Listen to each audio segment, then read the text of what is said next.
Will the Committee on Budget please come to order? It's 9:04 a.m.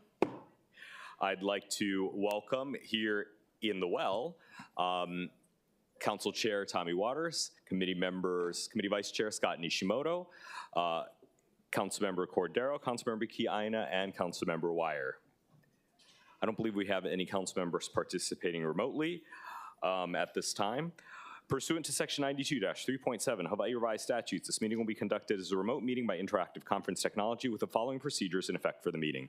Members of the public will be allowed to provide oral testimony on all items on the agenda in two ways, remotely and in person in the council chamber.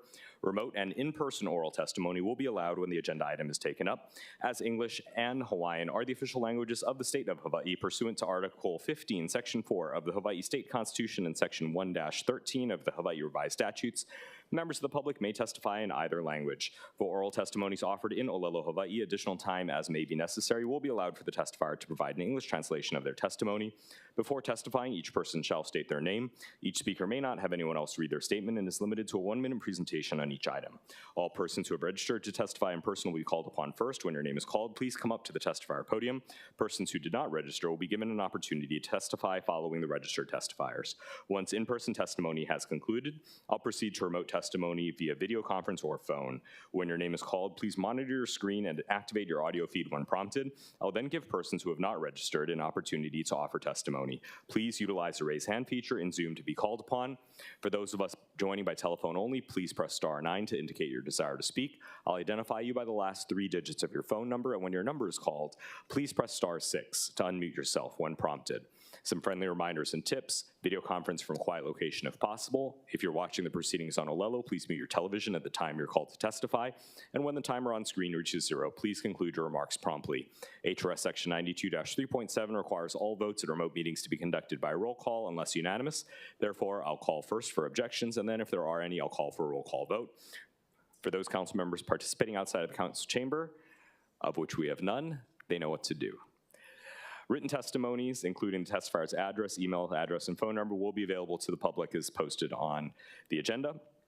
And as a courtesy, please turn off all cell phones. We're going to dive into agenda item number 1, which is Resolution 25-6, confirming the nomination of Andrew T. Kawano to serve as the Director of Budget and Fiscal Services for the City and County of Honolulu. We do have with us the Director Designate, Andy Kawano. Good morning, Budget Chair Dos Santos-Tam, Andy Kawano, Director Designate, Budget and Fiscal Services. Thank you, Honorable Council members and Budget Chair, for allowing me to speak to you for your consideration of my confirmation to be Director of Budget and Fiscal Services. I've enjoyed working with all of you over the last 4 years. Looking forward to continue the working relationship to get things done, to drive the mayor's priorities forward. Okay, thank you. While we members prepare their questions, I'd like to ask you, what would you consider to be your top achievements over the last 4 years, and what are your goals for the next 4 years? And then I'll turn it over to members for questions. With regard to the last 4 years, I think first of all, I did not work in government at all prior to the start of the last 4-year period, mayor's first term. So I think the most important thing was, first of all, getting up to speed, in terms of governmental finances, accounting, reporting, internal controls, and understanding, the key policies and ordinances that govern, my role and responsibilities. So that was the first thing. The second thing was developing a solid working relationship with our management staff at Budget and Fiscal Services. And I feel that, we continue to have a strong team, especially in the management level, and appreciate, all they do to help city provide services. I think at the very onset, we were in a very difficult time. We were in the pandemic phase in terms of, the city being shut down. There were no vaccines. So I think the first Most important thing we did was working with all of our agencies and our partners out, throughout the communities in terms of nonprofits, the state, to get relief out immediately. So the big one probably was the rent and utility relief program that paid upwards of $300 million of relief to those in need to help cover their rental bills, utility bills, so that they can remain in their homes and be sheltered. That was big, working with our administration at that time, Office of Economic Revitalization, to set things up. And then once that was set up, Amy Asabai and her team took over running the program from 2021 through pretty much the current as we wind down that part. And then the other big program tied to relief was ARPA and the FRF program that was rolled out, led by our managing director, who's here today, our mayor, and setting up the appropriate controls, committees to review programs that could be considered, under that act, and to get everything rolled out as quickly as possible. We obviously, there were challenges. It was difficult to comply with all the regulations in some of the instances, but at the end of the day, it worked out because we needed funding, we needed more capacity to cover hazard pay. So, and we're all working on hazard pay and are very, very close to settling with the various unions. And we hope to get that behind us soon. With regard to real property taxes, which is the city's core and main source of revenue, I believe that an accomplishment was working with our team, our management team in real property assessment, led by Stephen Takara, and making sure that the program is continues to be run appropriately. We've made changes along the way to address needs of the community, including mayors and councils one-time credit that was needed coming out of the pandemic during the recovery phase. And we continue to look at modifying the program so it meets the needs of the public. Going forward, we've talked about the need for new revenue sources. Council has introduced legislation or a bill to look at sponsorships. Obviously, we're still working on the empty homes tax initiative.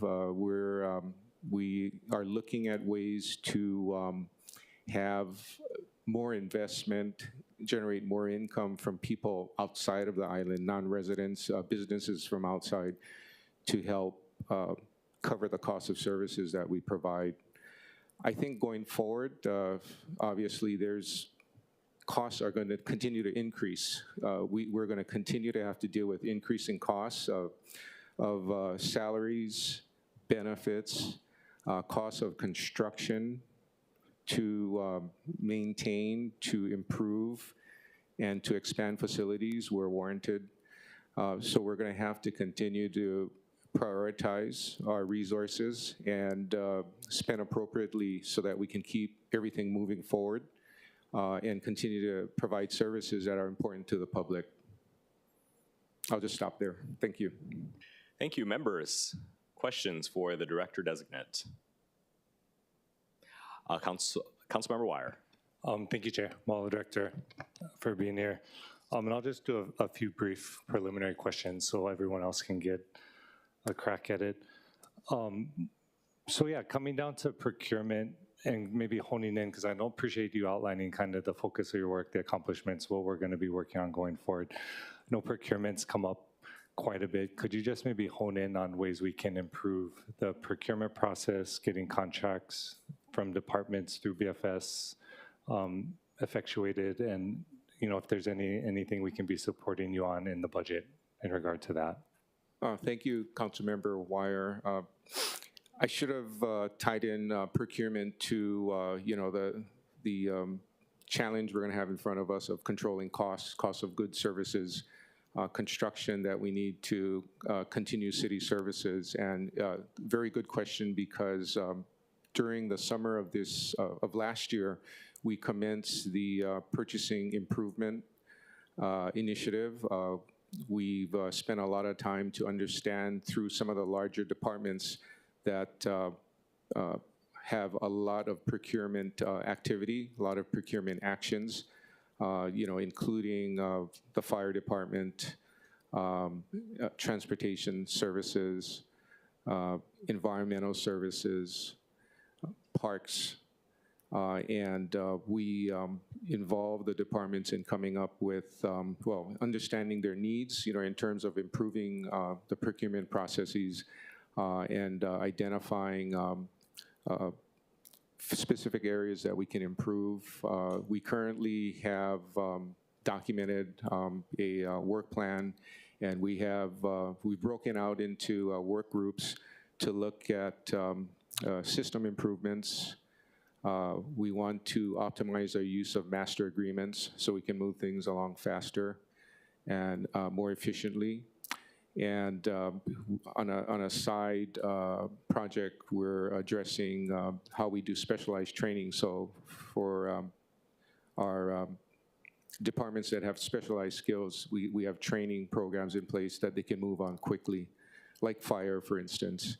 So we're working on that, all those things, and it's something that we're going to be continuing into 2025 and probably over the next 2 to 3 years to improve procurement, cut the time it takes to process an action that starts at the agency all the way to the execution of the contract or the issuance of a purchase order to get goods and services flowing to the city, so that in return we can provide our services to the public. So that's something top of mind right now as well. Appreciate that. So when you say the training, that's for actual other department staff to have the skill sets and the tools to submit requests? Yeah, and more efficiently, Okay. give them more control over specialized training needs that they may need. Okay. To- Is that to provide- citywide? Or Yeah, we're going to do that citywide. Okay. Yeah. No, I think that's wonderful, because I'd imagine there's different levels of what comes in from various departments in terms of the final stages of the draft versus initial requests, and definitely having departments equipped to do the initial legwork maybe would lessen the burden on BFS. I mean, is that kind of what you're getting at? Yeah, to the extent that we can, we are looking at delegation. At the same time, we want to make sure that if we do delegate responsibilities to agencies, we have the proper training in place so they comply with procurement law. And we have a system in place so that we can be accountable and we can monitor progress. So we're looking at that. But what's interesting is that we've heard through discussions with our contacts at the state that they're going in the opposite direction. So the state's actually moving to centralize at the department level first. And if they get through that phase, they will possibly look at centralizing at the state purchasing office as well. So they're going the opposite way. So I think there's going to be a happy medium, someplace in the middle, where we find out we can operate best. Okay. And be most efficient. Sorry if I missed it. So have we seen a reduction in procurement wait times over the past 4 years? I think no, we haven't, and that's what we have to improve on. We have seen the continuous increase in actions, procurement actions. It started increasing coming out of COVID, but through COVID and coming out of COVID, because we processed a number of contracts and purchase orders funded by emergency purchases as well, funded by federal funds. But coming out of it, we are working on a number of key priorities that are going to require that contracts be put in place, including master agreements. and it'll require timely renewals of existing contracts. We need to get better at all of that, and that's a focus area going forward. Thank you, Chair. Members, any other questions? Councilmember Cordero. Thank you. Oh. Thank you, Budget Chair Santos-Tam. Hi, Director-Designate Kawano. My question is in relation to the question I asked last week at the council meeting in relation to our fiscal impact. And I know that we talked about the different services that the city does offer now. And with that growth, not only in our services, but our population, what have the discussions been, and are there going to be any decisions to look at consolidation or, like you said, efficiency to cut down the amount of, or trim down the amount of funding that we, I guess, dedicate to that service, but not affecting the services that residents receive? May I have a clarification? I'm sorry, Councilmember Cordero. When you say consolidation, are you talking about structural consolidation? Anything that will help consolidate costs, like just lower how much we're spending in the city, but not affecting services. Because you said, that everything's getting more expensive. The population continues to grow, but at the same time, our services also continue to grow as well. And so we're going to have to make that up somehow, or like look for things to consolidate or make better, or make more efficient. I think a key area that's going to be looked at next year is combining fire and EMS. That's been discussed. I believe that we're going to set aside some funding to complete a study, and an assessment of whether that makes sense. And I strongly believe that most of our firefighters and EMS staff believe that if we determine that combining the operations would be positive, would be a plus to the public, in terms of better servicing and over time controlled costs, better control over costs, better response, I think they'll support it. And, so that's one area we're looking at. But keep in mind that there's going to have to be training. There's going to be costs at the very start to get everybody trained at a certain level. That has to be figured out, and that's going to cost money. So there's going to be an investment to consolidate, those two departments, or those two agencies, if you will. But yeah, downstream, if we can be more responsive, provide better service, more efficient service, I believe that the staff in both agencies would support it going forward.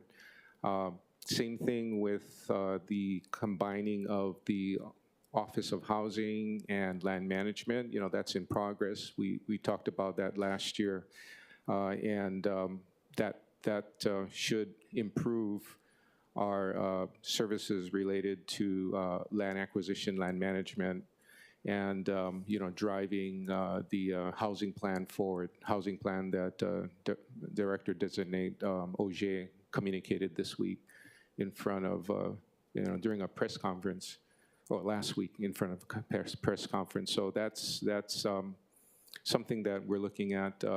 We looked at breaking apart the planning and permitting functions in DPP, but decided not to do it. Decided that it made more sense to keep things as is. But as you know, we are continuing to improve our systems, hiring talent for that department, and working on processes and procedures. So that's taking a different approach, really working on bringing all of what we do there up to speed, so that we can cut permitting time and be more effective doing that. But that's making great progress there as well. Thank you. As a follow-up to that, like for the combined Department of Land Management and Housing, I was wondering, we're still kind of growing the divisions within that department at the same time. and that means more money towards that department.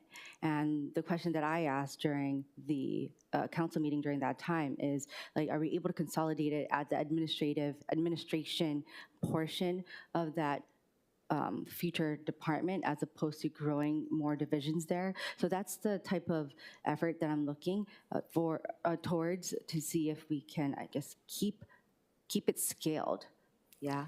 So that, Yeah. for example. I think if we talk about scaling, it's going to be scaling it at the right level, because you're right, we're going to have to beef Yeah. up, for instance, the finance division within that agency or combined agency, because if we decide to take on more of the, for instance, good example is public activity bond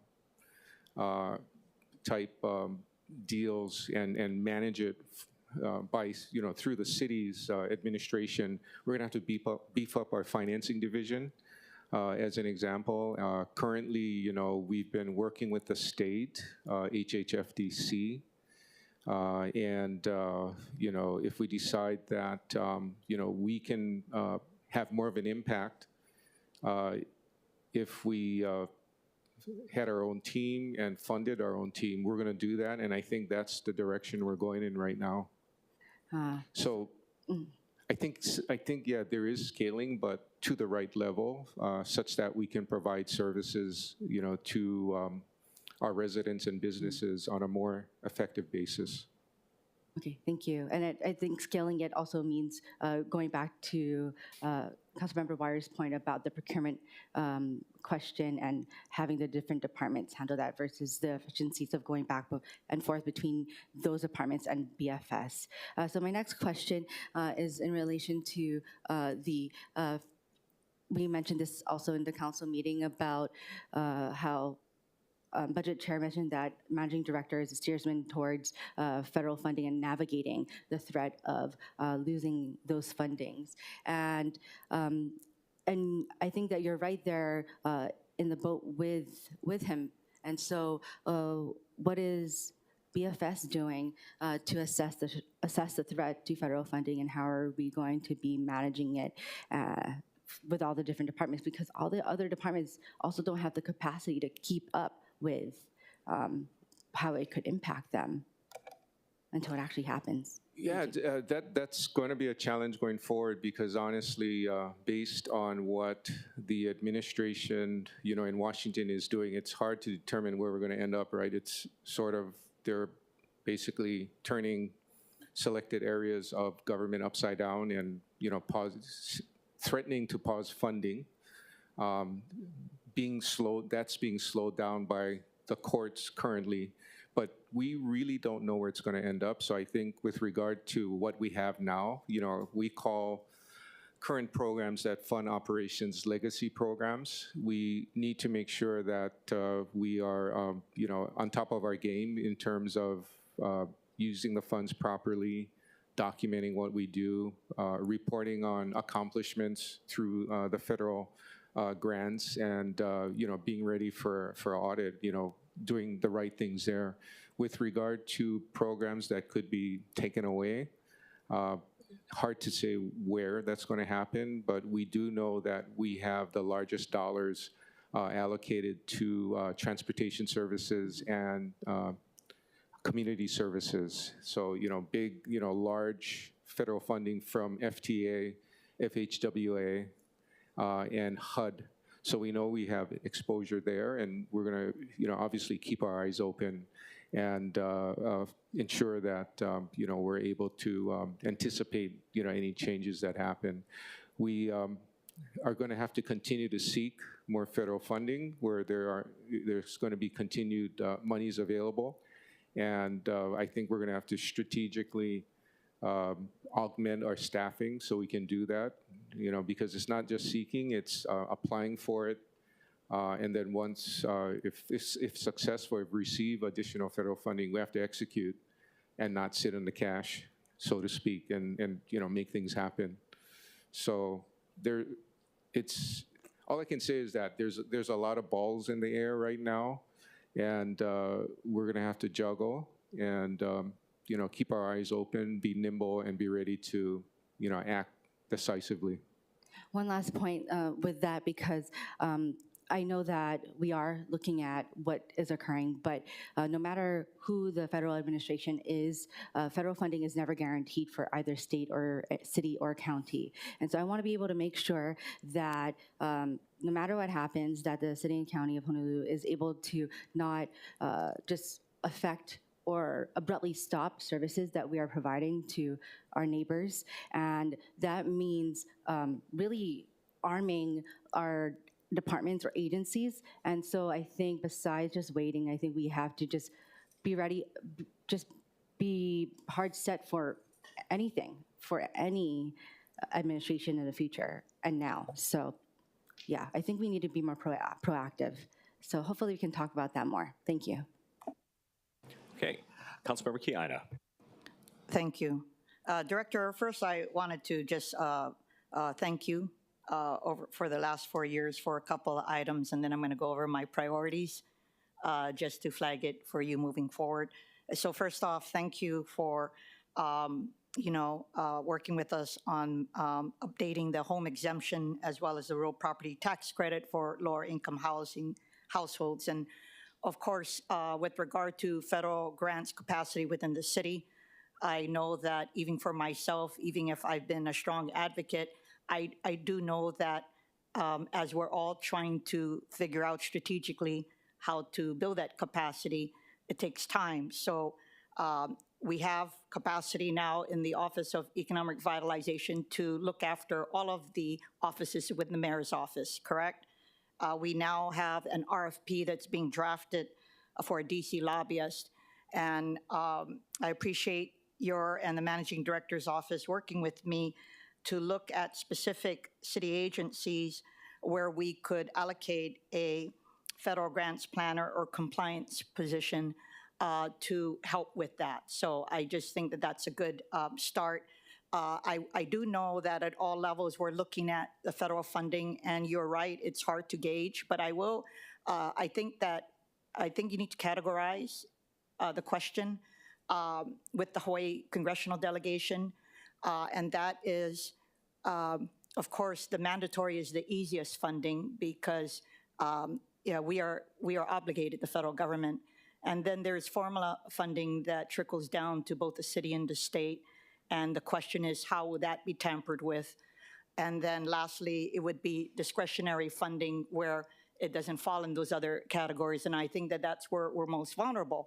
But I do believe that if the Congress has authorized allocation of money and appropriated, an executive branch would be hard pressed to withhold that money, hence the lawsuits. So anyway, I just wanted to thank you for that, but I want to talk about my priorities. I still have a couple of bills pending. We are all looking for ways to increase revenues for RPT or to look for strategic relief for our communities. So first off, I still have Bill 34, 2024, which creates 3 tiers for residential, transitification units, and bed and breakfasts, so that those homes that are higher in value, in this case, it would be 3.5 and above, should be taxed higher. Chair Waters and I have always been looking at long-term rentals. So we have a bill, Bill 48, 2024, which of course is for a tax dedication. And I have Bill 27, 2023.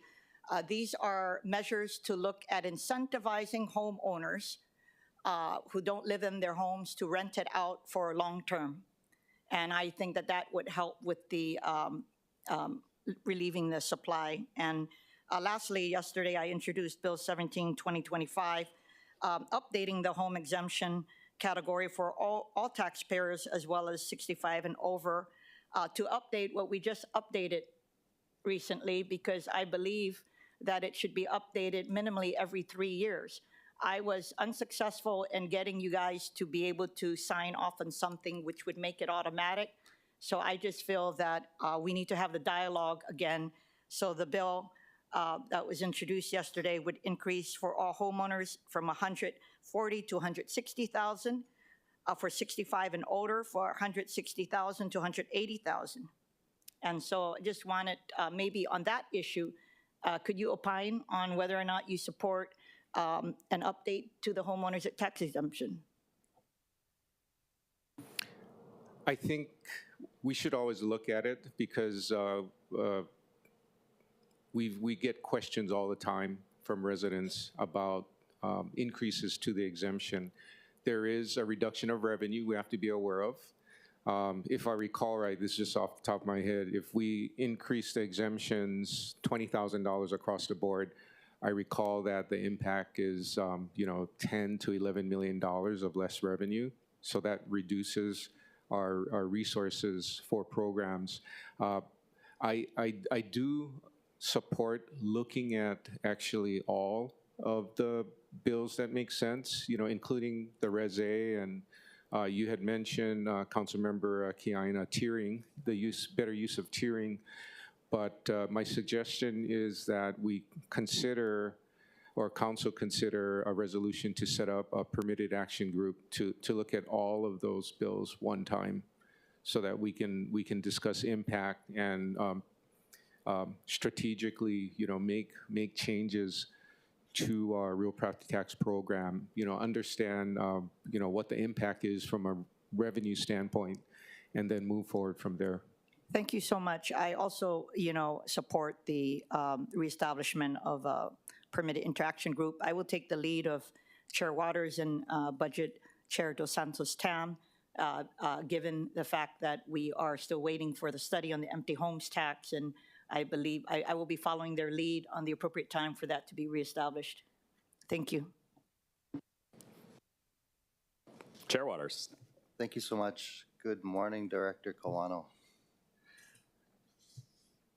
You know, I got to tell you, I really enjoyed working with you for the last 4 years as well. You got to be one of the nicest human beings. But I got to share with you my concerns. You know, the council has initiated a number of revenue generating measures like Bill 46, the empty homes tax, Bill 4, the sponsorship bill, which I, of course, support both of them. With collective bargaining coming up, operating and maintenance of the skyline, revenue generation is going to be really important without putting it on the backs of our local people who are in many respects are struggling. I'm sure you read this morning's paper where they're quoting Tim Gary, where he stood up here and talked about his property taxes going up, and he's on the fixed income. So I'm equally concerned about that. Do you have any other ideas, or do your team, can you work on any other ideas to generate revenue without taxing our local people? It's to come up with meaningful ideas that have impact. You know, my suggestion is that, you know, obviously we meet with council, yourself and other council members to have discussion, because you're getting feedback from residents all the time. And, you know, you talk to experts, you know, we do as well. But obviously, in addition to taxes, we have those fees for services, right? So we have to also factor in that we're going to have to, we need a sewer fee increase. We're going to have to implement that's needed because we have obligations that have been incurred that have to be paid. I'm thinking that, you know, with everything in front of us, we probably, as you stated, Chair Waters, need to be aware of, you know, the impact to residents and businesses here locally. Ideally, it would be best to exact the tax or levy the tax, since your question was about taxes, and have the visitors pay more. But my suggestion is that we do more research to understand, you know, what threshold we're at right now in terms of, you know, taxing more. The state's talking about that, right? The ledge is talking about taxing visitors more as well, or increasing, for instance, their TAT, levying a fee for that every visitor pays, you know, that kind of stuff. So it's how much more can we do? in terms of taxing visitors before, we become too expensive for them as well. So I think we should study that, and not sure what the best forum is for that. I don't have an exact answer right now, but obviously we need to do more research. And I do agree that I think we're at a time now where we cannot. I think increasing fees and taxes to fund government is not good policy. And as Councilmember Cordero said, we're going to have to look at reducing costs as well. It's both ways, right? To balance the budget, you have resources and you have the appropriations that result in added cost of government. So those have to be balanced all the time. So on one hand, yeah, we can look at increasing taxes, but we have to look at our cost base as well. Okay, and we really are going to need your help going forward in the next 4 years to figure this out, because it doesn't look like we're going to be able, and correct me if I'm wrong, that at least for this year, the budget's pretty flat. We're not going to experience, like we did a few years ago, an increase in revenue. Is that correct? That is correct. We're finalizing the budget, and what we do have as well, though, in addition to revenue, we have lapsing, right? That adds to resources that we combine with the revenue sources to fund government. And we have that pie chart in that booklet that we update every year to show the sources of revenue, and you can see the breakout.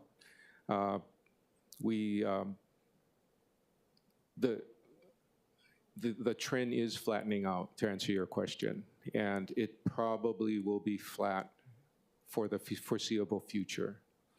So we're going to have to address that. Thank you. You did mention the increase in the sewer fees, and it sounds like over the next 10 years it'll be 100% increase.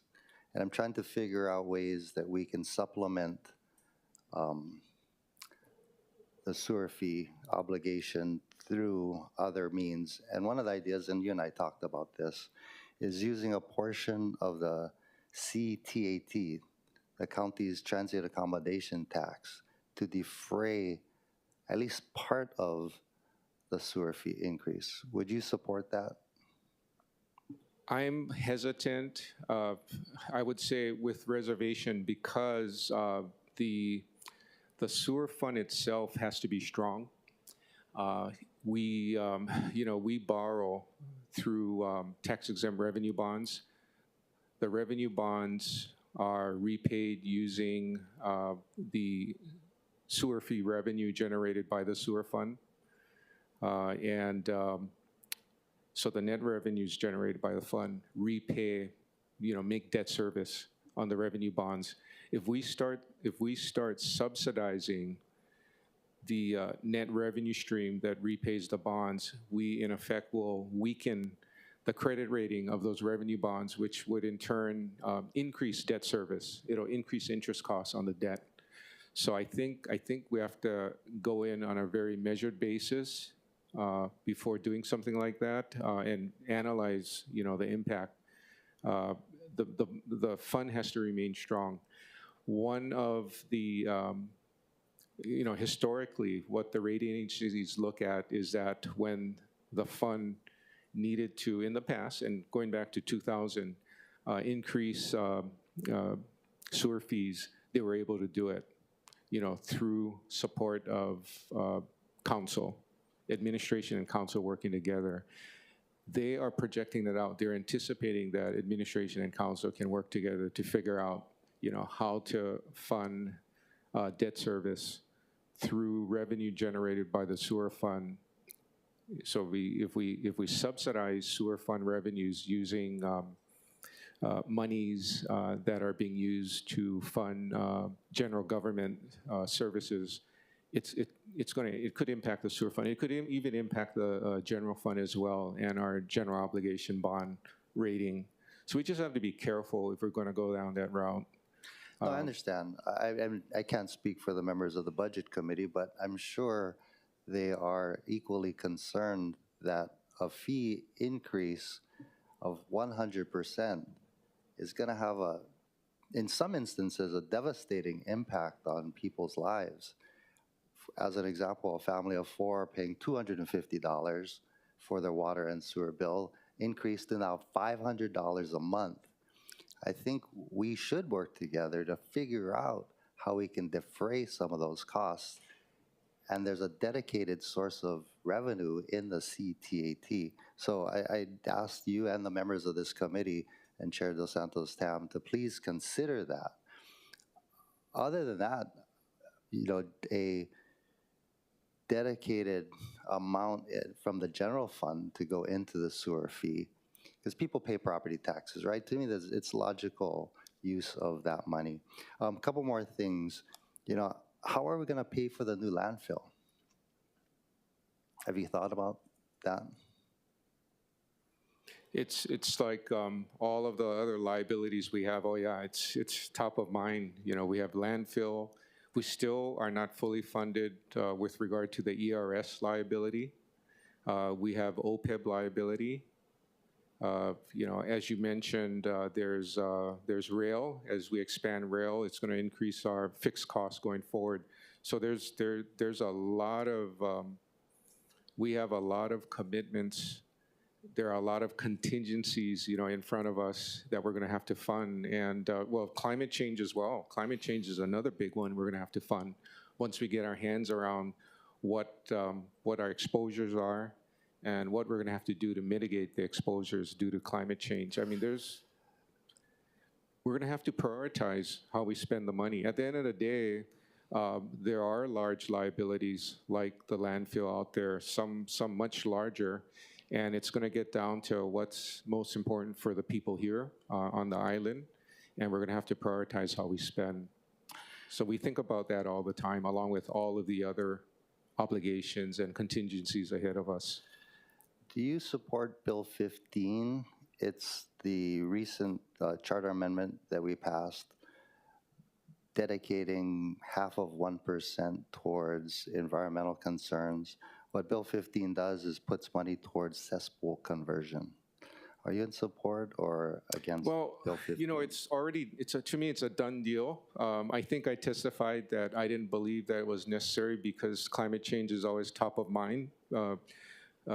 This administration always discusses climate change during our strategic meetings, and it's always something that we think about and concerned about. But it's here. Obviously we have to make it work. So our objective now is to make it work the most effective way possible, because the set-asides are real, and we're going to set aside, half of 1% in a climate resiliency fund that we're going to have to, use judiciously to address climate change. Thank you. And lastly, Councilmember Kia Aina had a great idea recently to use CDBG funding for brick and mortar projects with our nonprofits. And my understanding is that is not occurring. Do you support the use of CDBG funding for nonprofits to use for brick and mortar projects? So, Chair Waters, if you mean subsidizing nonprofits, going through a competitive process to improve facilities, to provide services. Or even to purchase a building so that they don't have to pay rent. We support that. It's just that they take a long time to do. Because we're using federal monies, there are a number of environmental type assessments that have to be done. We have SHPD we have to deal with. I mean, there's all kinds of laws and rules that we have to comply with, federal, state, county. So yes, we do. And we recently closed a couple of large transactions. We're working on one or two more this year. But the issue this year is, because of what's going on in Washington, we don't have our grant yet. And keep in mind that the fiscal year for timeliness with regard to CDBG is from May through April. we're approaching mid-February. We don't have our grant, so we can't, lock into negotiations. We cannot seriously negotiate with, nonprofits and to select and identify which ones should be funded. Actually, we've done selection, but we can't negotiate with them and work on the actual transaction because we don't have the funding available. That's a problem that we're working on right now. Are you saying the federal government hasn't transmitted that money to the county yet? They have not. Yeah, we have not received our grant Interesting. as of today. Well, thank you, Director. Appreciate you. Thank you, Chair. Members, any other questions? Okay, I'm going to ask a few questions, sort of one really big question, and then we'll turn it back over to Council Vice Chair Wire.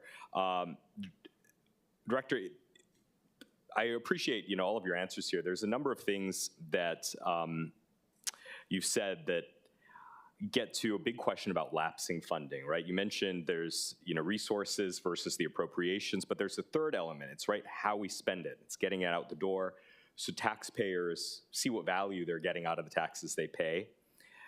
You also mentioned it's prioritizing how we spend the money, but it's a question also of whether the money gets spent in the first place.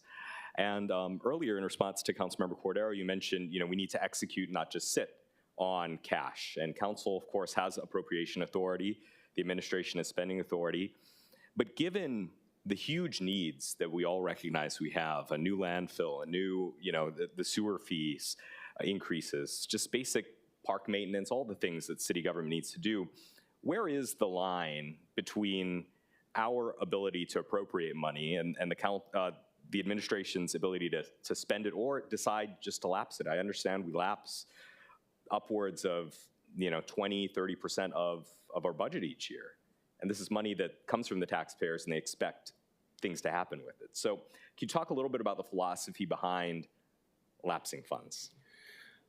It's a capacity issue. I mean, just simply stated, the issue, the underlying problem is capacity throughout all of our agencies. So speaking for my fellow director designates, we need to fill vacancies in the right places across the city, and that's a continuing function. We look at our statistics all the time. You will see when we share our vacancy information during the budget process that we've made, and thanks to Director Miyazaki in Human Resources, we've made significant strides in hiring. The issue we have, as I've mentioned before, is retaining and retirements. So there's an offset. So if you look at everything gross, if you just look at the amount we're hiring, big improvement in recent years. On a net basis, not enough improvement. So what happens a lot of times is agencies fill their needs with temporary hires, right? The contract hires, using dollars available from budgeted positions. So that happens a lot. We need to convert that into permanent hires, civil service hires, and that has to happen throughout government, city government, so that we can hardwire everything that we have to do in government to improve capacity. If we improve capacity, we're going to reduce lapsing. That's my belief. And if you can work with us to help us continue to work hard on hiring and come up with programs to retain employees so we don't lose them to the federal government, private industry, state, we would really appreciate that. Okay, thank you. Council Vice Chair Wire. Thank you, Chair.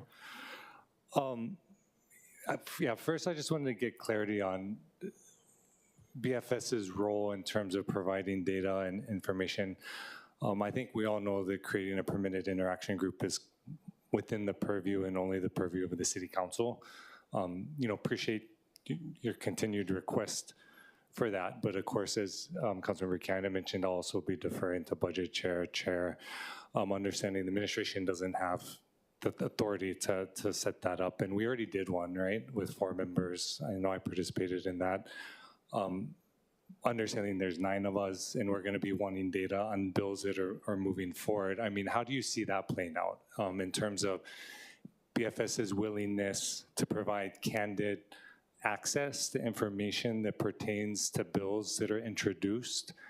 Because I know many of us, I think all of us actually, from what I've witnessed at least, have entered into conversations in good faith with the administration and are seeking collaboration. And so just curious on, you know, until we stand up a PIG, I mean, how does BFS intend to provide meaningful feedback that can convey the administration's concerns about bills and adjustments and amendments that Budget Committee will be anticipating?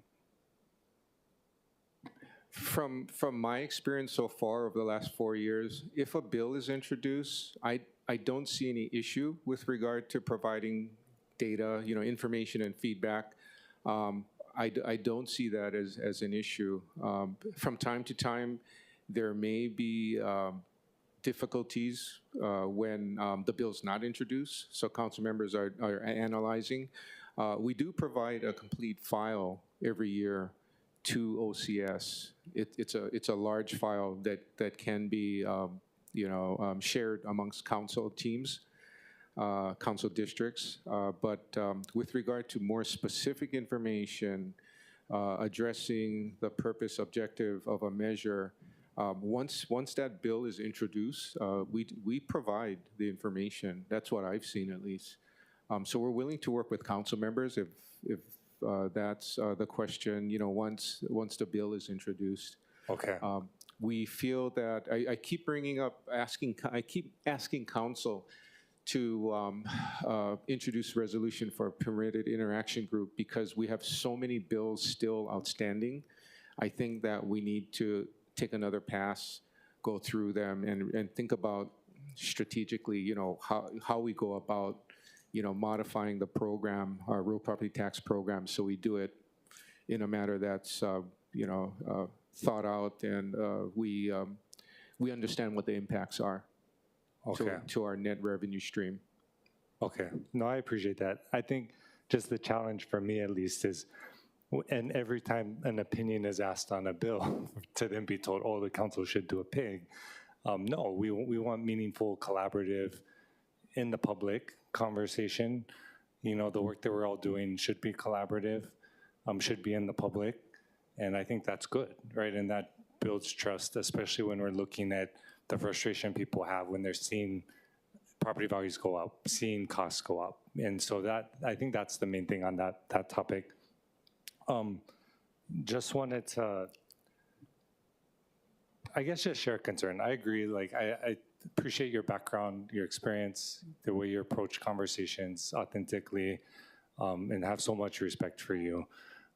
I think the one concern I have is just hearing, you know, we had this conversation, you know, in our office, and then today, I understand what you mean when you say wait and see, when we're looking at federal funding opportunities, and what you say when the courts are intervening. Of course, we understand that court orders are being disregarded currently, according to the judges that have issued those orders. And so I don't think, and again, I think we're all measured, like I consider myself measured as well. But just in terms of understanding the gravity and implication, and also potential impact of funding changes, understanding that you're third in line to be mayor under our charter, right, under the secession, and really just knowing that we need problem solving, we need proactive, you know, action, we need critical thinking, which I think you have, but I'm just wanting to flesh that out. Like, if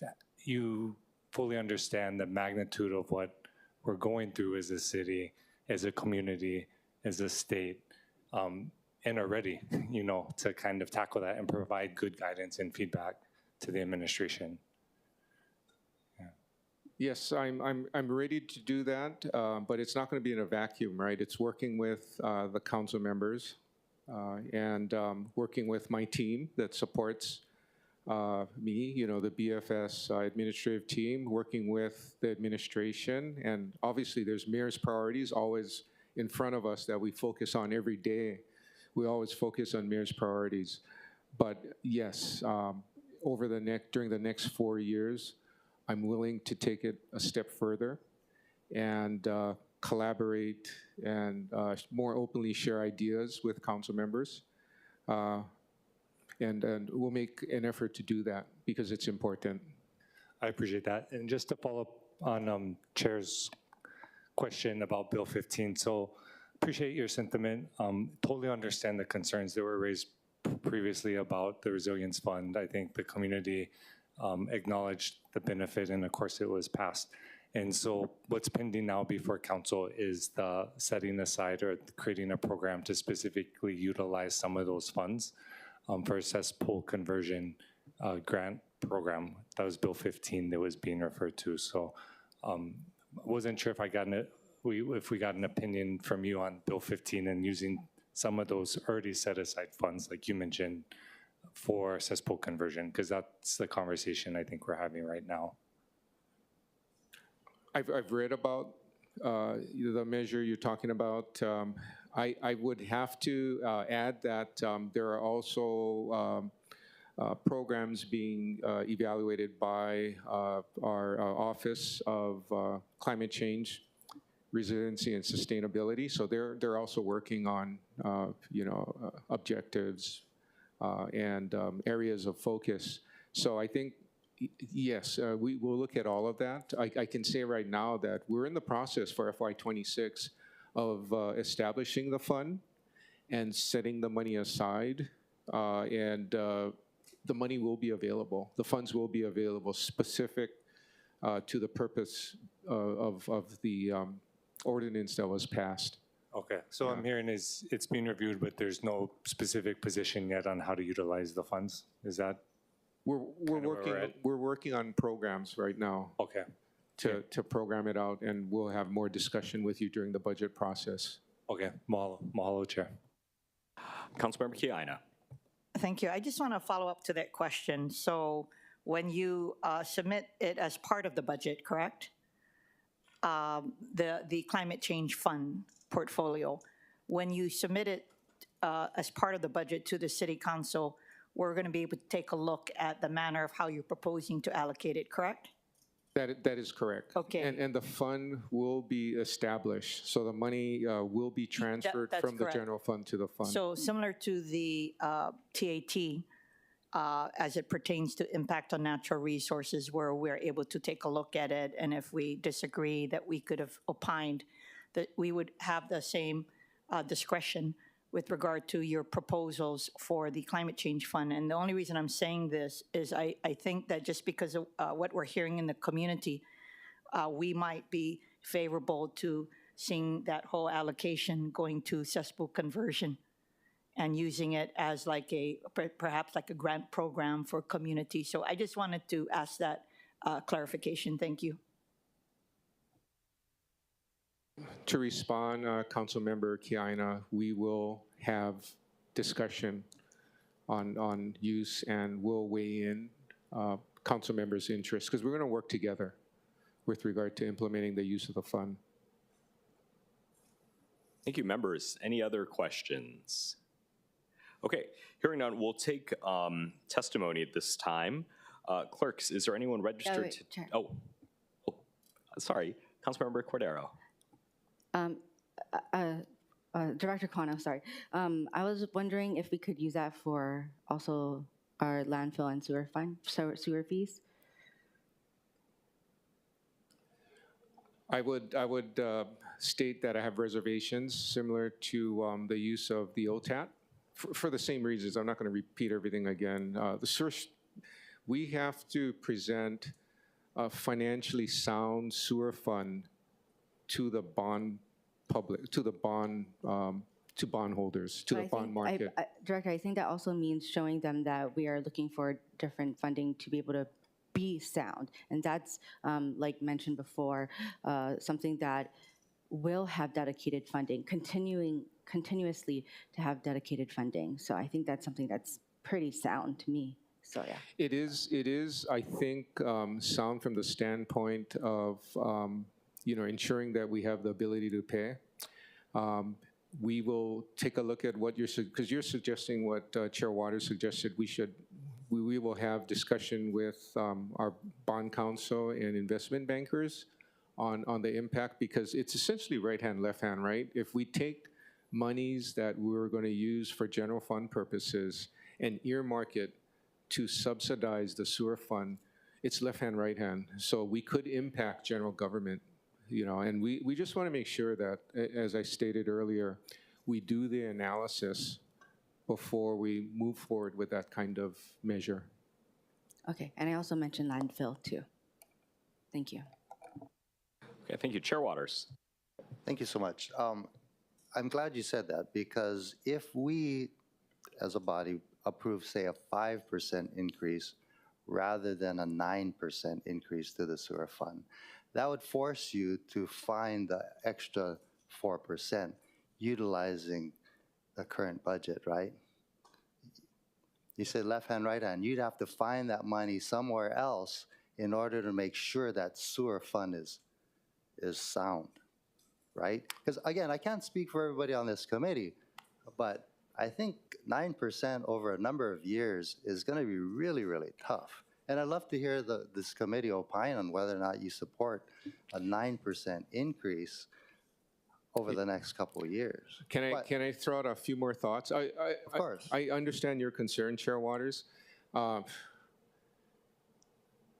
already talked about the fact that the initial increases will cover obligations already incurred, right? We have costs we have to cover to continue operating the fund.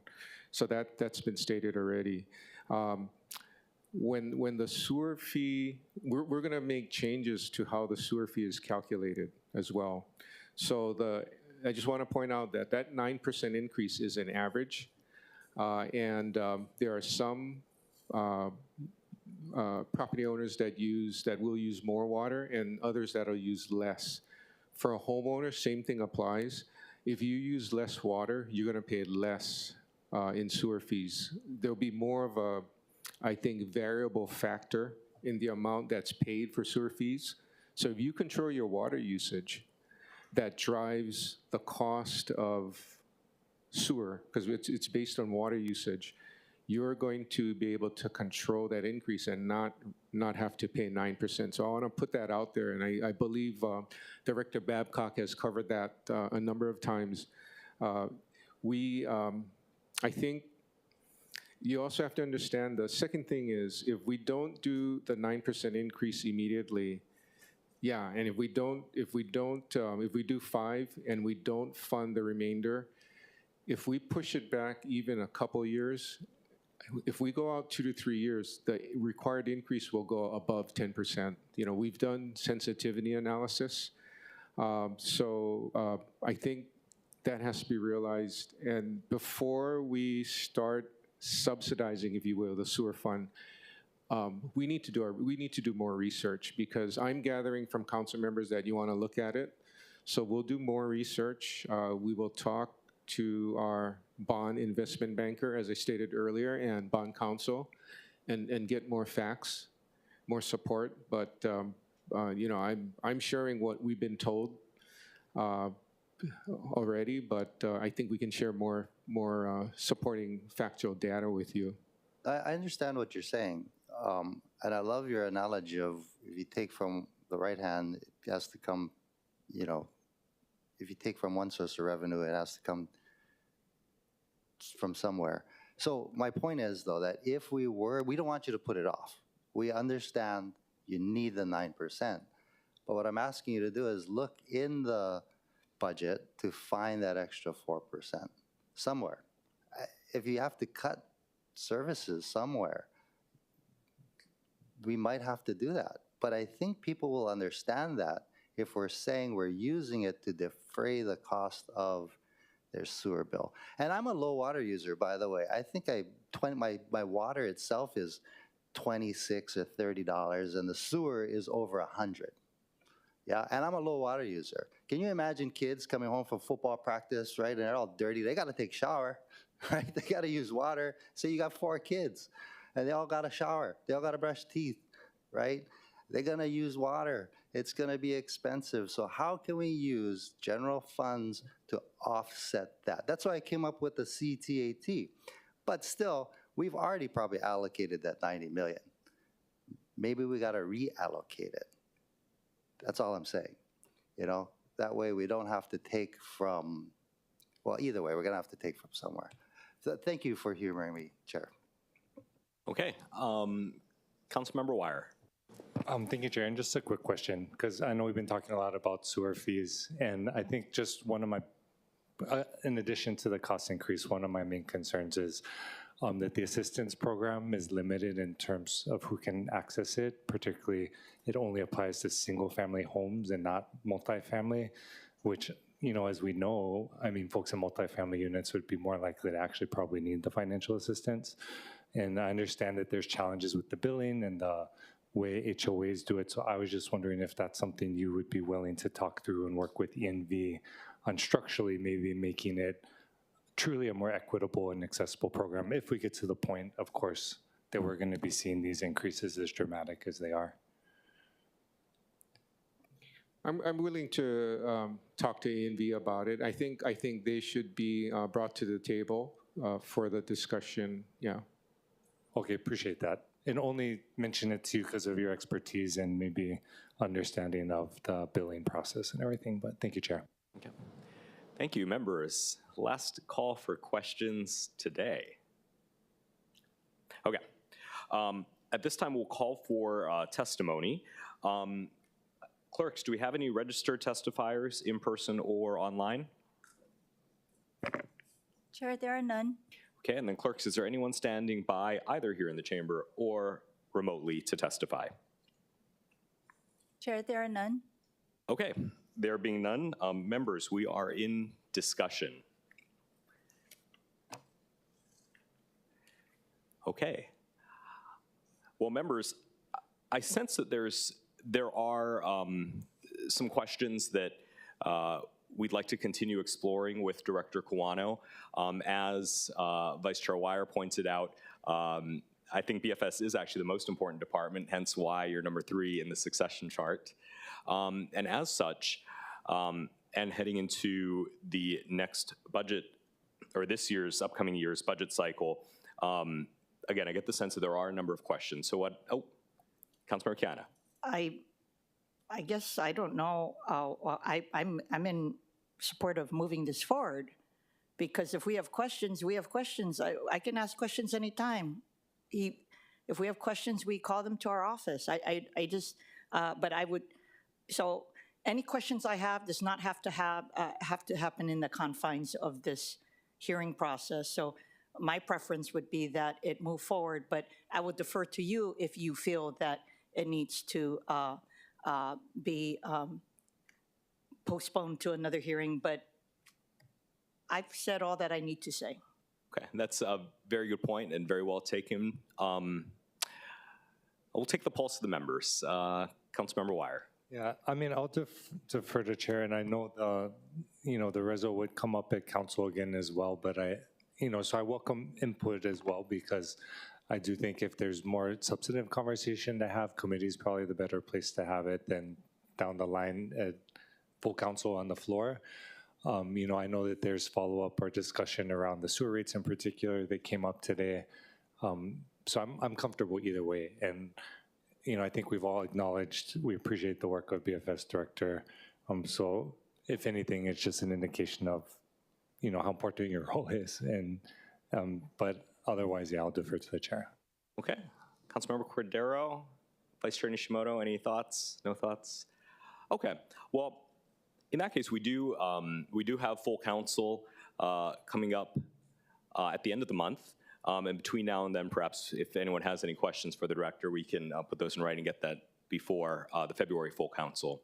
Okay.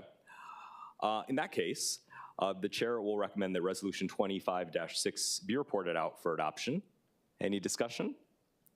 Any objections or reservations? Okay. Hearing none, so ordered. Congratulations, Director-Designate Kawano. Thank you, Budget Chair Dos Santos-Tam. Thank you very much. Okay. Members, agenda item number 2, Resolution 25-38, approving the month-to-month rental with Camp Mokuleia Incorporated for a period up to 4 years for this for the city's Mokuleia Beach Park addition. Members, we do have a proposed posted CD1, OCS 2025-0115/2/5/2025, 3:15 p.m. submitted by myself. For your information, the amendments are listed on the agenda, and they're fairly technical. We have with us the Director Designate to speak on the resolution, if you'd like.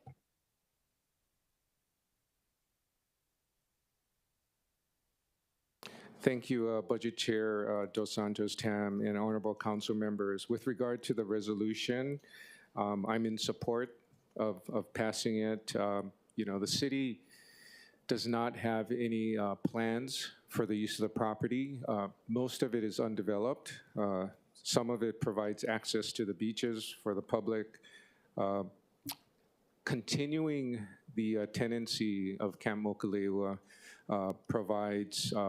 helps to provide maintenance, security, and provide services to the public. So we're in support of moving forward.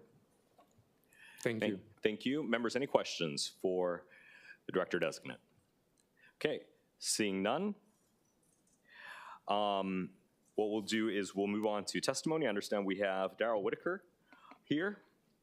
And then if there's anyone else who'd like to testify, please line up behind Mr. Whitaker. Thank you. Good morning, everyone. My name is Darrell Whitaker. I'm the Executive Director at Camp Mokuleia, and I appreciate the opportunity to come this morning and talk on behalf of renewing our rental agreement with the City County. We have leased this land from you since the mid-90s. We leased it from the previous owner before that, so we've been leasing this parcel of land for about 40 years now. 21 acres is undeveloped. We are using 6 acres primarily for public camping for local residents. We do use it to support our outdoor education program as well as our summer camp program as well, but the primary use is for providing public camping for our Hawaii residents.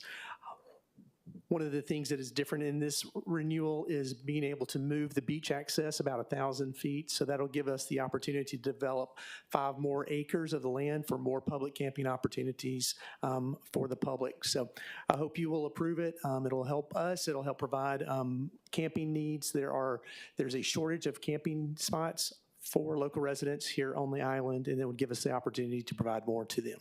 So, hey, members, any questions for Mr. Whitaker? Okay, hearing none, thank you for coming all the way down here, maybe the furthest part of the island from us. Is there anyone else who would like to testify here in the chambers? Okay, clerks, is there anyone online, either registered or standing by? Chair, there are none. Okay, hearing none. Members, we are in discussion on this item. Any discussion? Council Vice Chair Wire. Thank you, Chair. Just wanted to note my support, Mahalo, Mr. Whitaker, for coming down, all the work that you're doing.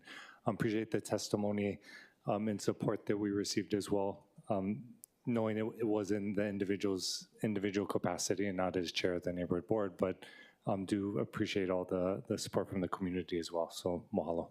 Okay, thank you. Members, any other discussion? Okay, hearing none. The chair recommends a resolution 25-38 be amended to the posted CD1 identified as OCS 2025-0115/2/5/2025 3:15 p.m. Any discussion, objections, or reservations to the motion to amend? Hearing none, the resolution's been amended to a CD1. The chair then recommends a resolution 25-38 CD1 be reported out for adoption. Any discussion, any objections or reservations? Hearing none, so ordered. Members, we'll move on to agenda item number 3. This is resolution 25-44, approving a one-time compromise of the real property taxes owed by Hui o Hau'ula for the property located at 54-010 Kukuna Road for the tax year beginning July 1st, 2022, in the amount due of $1,104.66. Then for the tax year beginning July 1st, 2023, in the amount due of $4,431.75. And then for the tax year beginning July 1st, 2024, in the amount due of $4,431.75. And finally, for the tax year beginning July 1st, 2025, plus any accrued interest and penalties or any future amounts that are owed on the parcel identified as TMK 54014-003 such that said taxes are compromised to the minimum tax of $300. We have with us the Director Designate of the Department of Budget and Fiscal Services, Andy Kawano.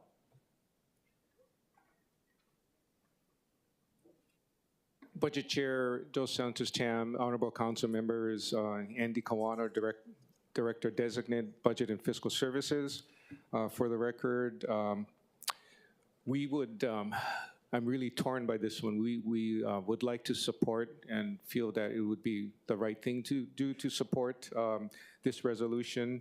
However, I am constrained by law. There is a requirement that the lease that the nonprofit uses to provide services.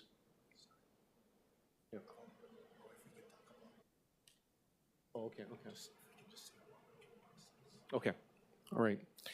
I've been advised that we have to stick to the status of the appeal process and not discuss the merits of the case or details of the case. So specifically, we're in appeal for a number of years, and we would like council members to allow the appeal process to continue through conclusion. Okay, members, any questions? I have discussion, Chair, so I'll defer when appropriate. Okay, Chair Waters. Thank you, Director. Are you balancing the budget based on the revenue that you think you're going to get from this property? The revenue has been recorded in the books, so the answer is yes. But as you know, as we operate on a going concern basis, there are always appeals that are in front of us. So we estimate how much we believe we're going to collect on a net basis.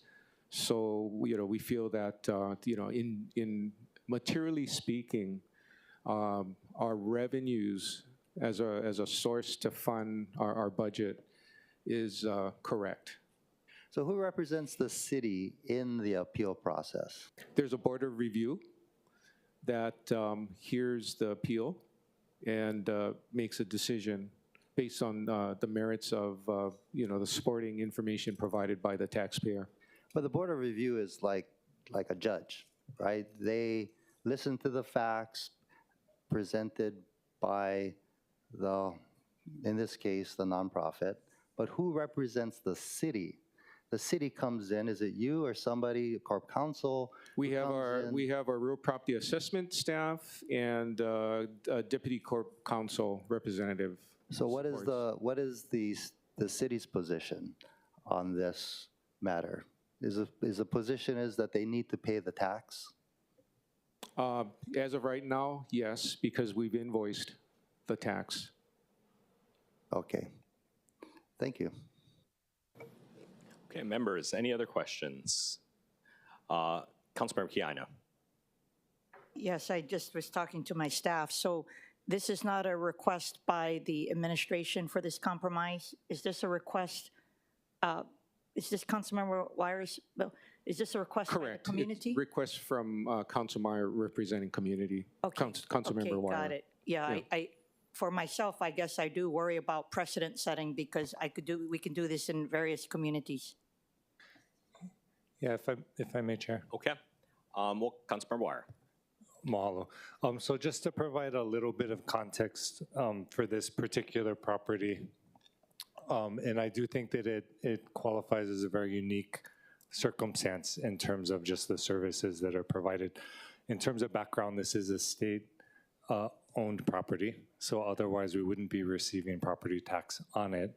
But for the long-term lease entered into with Huio Hau'ula, however, given the scope of the lease and what the ROH says, and then advice that was given to the applicant, both by BFS at various times, Bureau of Conveyances, and other entities, we've landed in this situation where Huio Hau'ula has been assessed both present and past property tax, even though it's operating as a nonprofit entity providing services to the community. When we look at the testimony, and I'll defer to the testimony, but just wanted to highlight in terms of what provides this, what makes this such a unique example, I think is really clear from just the multitude of services that are provided for the community, ranging from, you know, social services to programming for kupuna, to healthcare access and SNAP access and so much more. In a building that is a city building, they used to have city services, and of course when the city retreated from that particular building, the community did step up and provide so much that I think will be clear from the testimony. And so really the purpose of the resolution, just given the broad discretion that's provided to BFS under ROH 8-1.3, Section 12, was to approve and allow for a compromise given the allowed discretion within the law. I know there might be differences of policy opinion or outcome, and of course that's acceptable, but just want to be clear that we're definitely not advocating for anything that would not be allowed, but of course, given the discretion that is there, just approving the compromise for further discussions. And I know that the applicant will be meeting with, I believe, the administration later today. And so hopefully they can iron out their position. But this is just ministerial in a way as well. Thank you, Chair. Okay. Councilmember Cordero. Thank you, Chair. I would like to ask our committee member, Councilmember Wire, or Council Vice Chair Wire, the point of contention of where it was it's a state property now, and where that misalignment with the applicant occurred.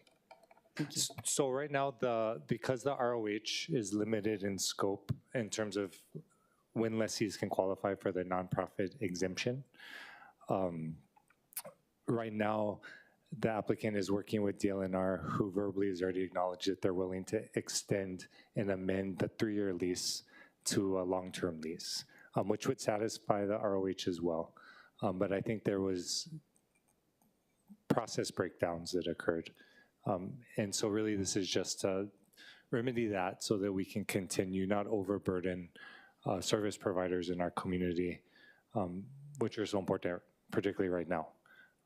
You know, we have services that are made accessible to the immigrant community as well, like I said, kupuna, and we just want to ensure that those services continue.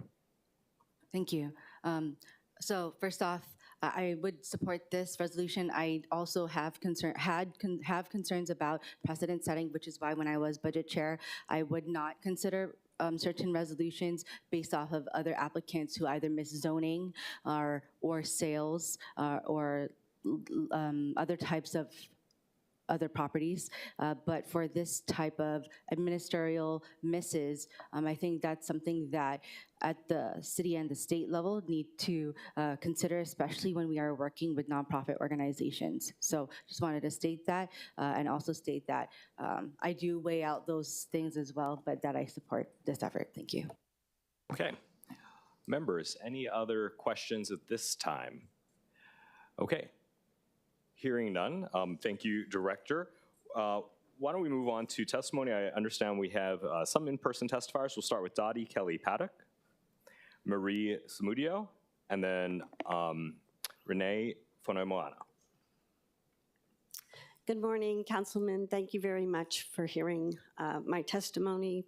I've sent you written testimony that shares with you the kinds of services and work that we are doing in Ko'olauloa for our low-income communities and neediest people, kupuna, homeless, all the people that were without services until we started this nonprofit in 2014.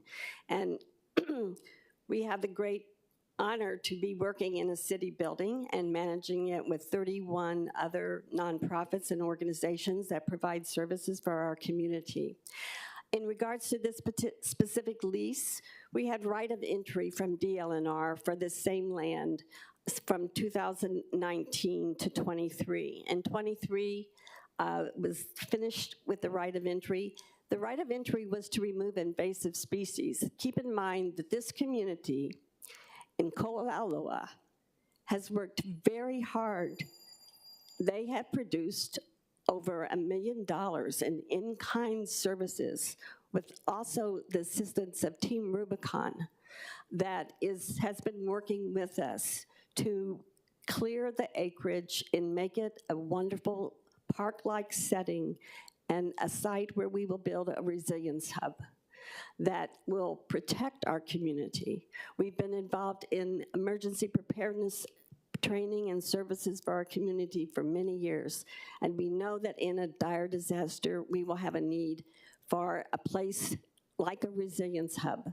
But we didn't know about this 3-year lease stipulation. We asked for a 5-year lease. DLNR did not know about it either, they told me. And so we have asked them now to extend this lease to 5 years, and they have agreed to do so right away. But we'd ask you to make this, approve this reso. This is a very difficult thing for our small nonprofit. Our board members, we don't get a dime. We don't get paid for our services. We are all volunteers. Thank you. Okay, thank you. And if you could state your name for the record. Oh, Dottie Kelly Paddock. Okay, thank you. Any questions for Ms. Paddock? Okay, hearing none, thank you. Do we have Marie Samudio? Good morning, Marie Samudio from Kahalu. I'm supported everything that Dottie has said. I've been working with her for a number of years, primarily on community emergency response and preparedness. Hau'ula has been a leader on the island of Oahu for 20 years or more.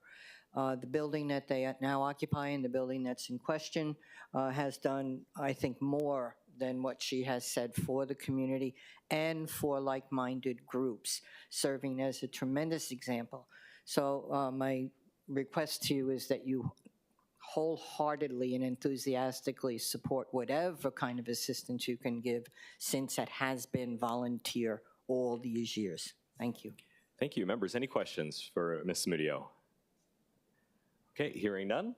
And then next, Renee Fonoimoana. I hope I pronounced that correctly. Aloha. My name is Renee Fonoimoana, and I'm here as a community resident of Hau'ula for over 50 years. I have seen many things in our community, and I'd like to share. Climate change has impacted our streams, shores, roads. We have had a few close calls over the years with the disaster hits. We would be blocked in both directions, making it impossible for emergency services to reach us. We have no emergency shelter from Ka'awa to Haleiwa. The land located at 54-56 Hau'ula Homestead Road is necessary to provide an emergency shelter for our community. Our nonprofit received tax assessments that we was not aware of until November 25, 24. We are asking for a one-time compromise of the real property tax owed by Hui Hau'ula for the year beginning 7/1/22 through 7/1/25. Mahalo nui. Yep. Thank you, members. Any questions? Okay. Hearing none, is there anyone else in the chamber who'd like to testify? Okay, seeing none. Clerks, is there anyone registered remotely or standing by remotely to testify? Chair, there are none. Okay, seeing none, members, we are in discussion. Chair Waters and then Councilmember Keano. If I'm reading this correctly, there's 3 years in question. The first year, the tax owed is a little over $1,000. Second tax year is about $4,431, and the next year $431. So we're really talking about $9,968.16. But they're willing to take and pay the minimum tax. So add that up, that's $900. So really we're talking about $900. In my mind, nonprofits provide so much good things to the community, and it's really hard, even a $9,000 bill. So thank you guys for providing the good work that you do for that community. I have friends who live in Hau'ula, and they really need the support. So anything we can do to help these nonprofits, I'm happy to support. And we're really not talking about breaking the bank here. We could find the $9,000 in our budget if we have to. And, you know, the whole appeal process, I understand what the administration is saying, but everybody I talk to who's gone through the appeal process is dissatisfied with what happened. So happy to support it, even though I'm not a voting member of the committee. Yeah. Councilmember Kiana. Thank you. I hope, I'm going to pose this to Councilmember Wire. Is that okay? Councilmember Wire, because I'm just trying to understand, this is going to be your first. Is this your first compromise? And when you undertake this, you will do it gingerly, right? In other words, okay. So the reason I got to ask this because we can be dealing with this all the time, and have a lot of other nonprofit organizations for meritorious reasons not happy with the appeals process. So, okay. Having said that, then I will be supporting this resolution, but I just would caution all of us that we can't be doing this all the time, because a lot of our individual constituents as individuals have really sad situations, especially Chair Waters and I get a lot regarding widowers, and for no fault of their own are taxed at the higher rate because they didn't get the home exemption. That's all. So thank you for the clarification, and glad to support this resolution. Thank you. Councilmember Wire and then Councilmember Cordero. No, thank you, Chair. Just want to say mahalo for that, and 100% agree and respect the sentiment. And then, so just for me, I don't think it's possible to overstate just the impact and value of the services that are being provided to the community. In this particular situation, I do think is unique. And so totally hear, Councilmember Kiana, your thoughts and concerns, so appreciate that. Mahalo, Chair. Okay. Councilmember Cordero. Thank you. Yeah, I was just going to repeat what I mentioned earlier about being able to make sure that we don't set a precedent and just be very careful about what we present as appeals to this real property tax. So thank you. Thank you.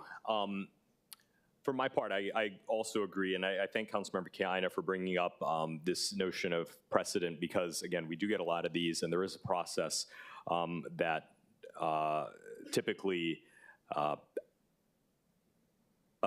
folks looking for a real property tax appeal go through. I think this property, for the record, is different because of the involvement of the city and state, and frankly, the fact that we, as the council, our previous council members, even put in a PIM symbol for this sort of thing. And so this makes it a little bit different, I think, than just an individual seeking relief who can otherwise do it through the normal channels. And Councilmember Wire did mention that the administration is meeting with Hui o Hau'ula later today, and hopefully those are productive decisions or productive discussions. And, you know, if things turn out favorably anyway, we have the ability to have further discussion on this at full council. But at this time, the chair is going to recommend that Resolution 25-44 be reported out for adoption. Is there any further discussion, any objections or reservations? Okay, hearing none, so ordered. Members, next item, agenda item number 4, is Bill 2 of 2025, addressing certain funds. Members, we do have a posted proposed CD1 submitted by myself. The amendments are listed on the agenda, but I understand that Director Quano may have some comments about, or Deputy Managing Director may have some comments about what's in the CD1 or the underlying bill. Good morning, Budget Chair Dos Santos-Tam. Good morning, Council Chair Waters and Honorable Council Members. Krishna Jaram, Deputy Managing Director. And Budget Chair, if I may, I'd like to start with a word of thanks to Councilmember Cordero for introducing this bill, as well as to you and Council Chair Waters for shepherding it through. As Council Chair Waters noted earlier in the discussion. Wait, is this Bill 4? This is the sponsorship? No, this is on funds.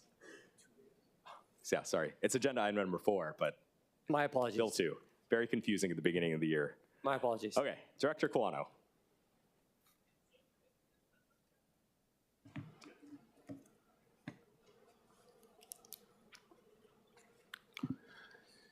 Thank you, Budget Chair Dos Santos-Tam, Honorable Council Members, Andy Kawano, Director of Budget, Director Designate of Budget and Fiscal Services, for the record.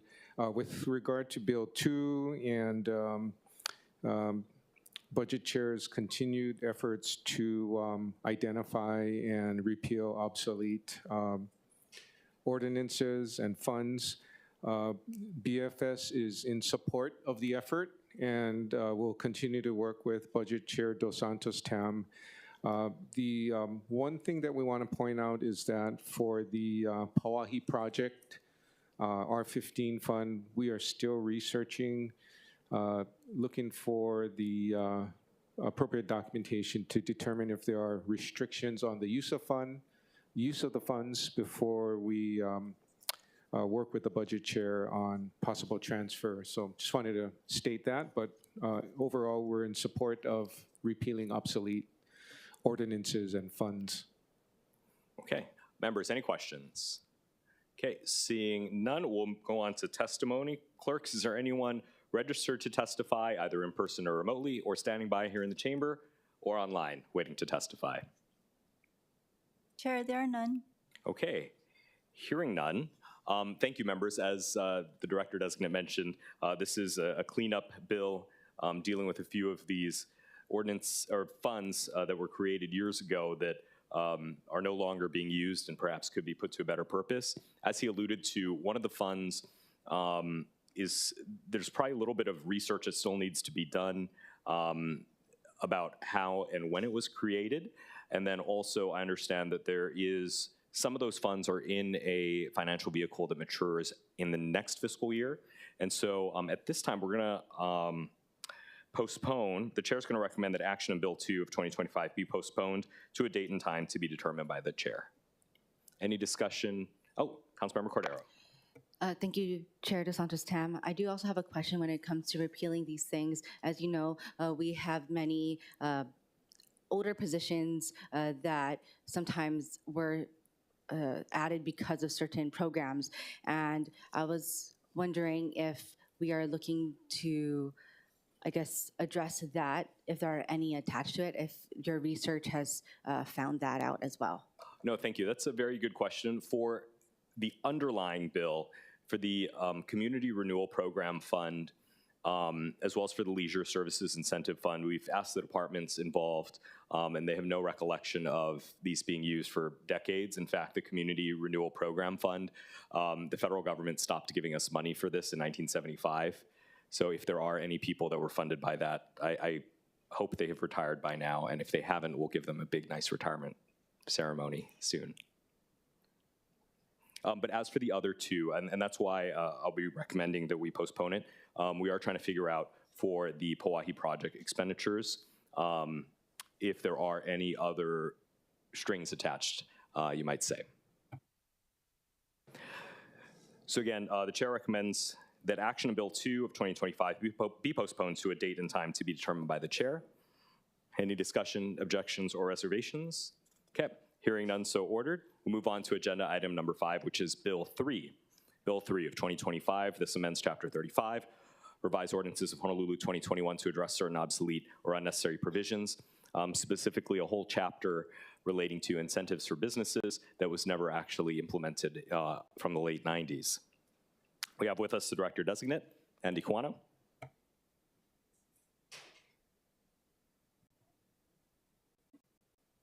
Budget Chair Dos Santos-Tam, for the record, Andy Kawano, Director Designate, Budget and Fiscal Services.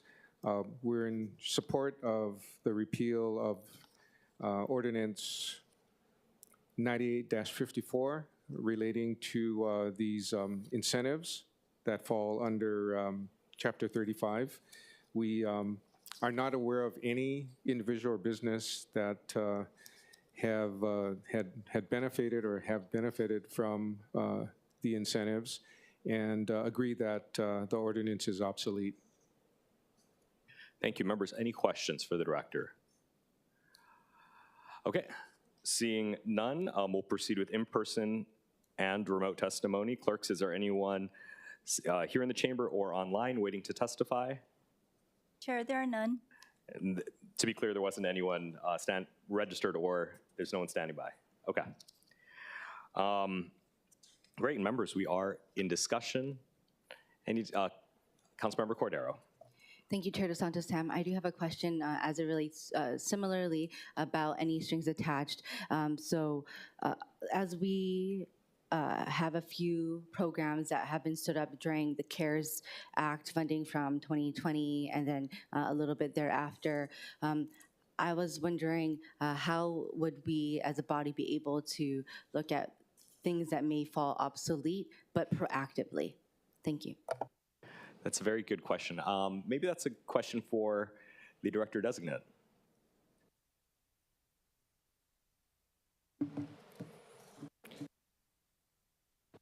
For the record, Andy Kawano, Director Designate, Budget and Fiscal Services again. I need a clarification. So are we talking about programs funded by FRF only or in general?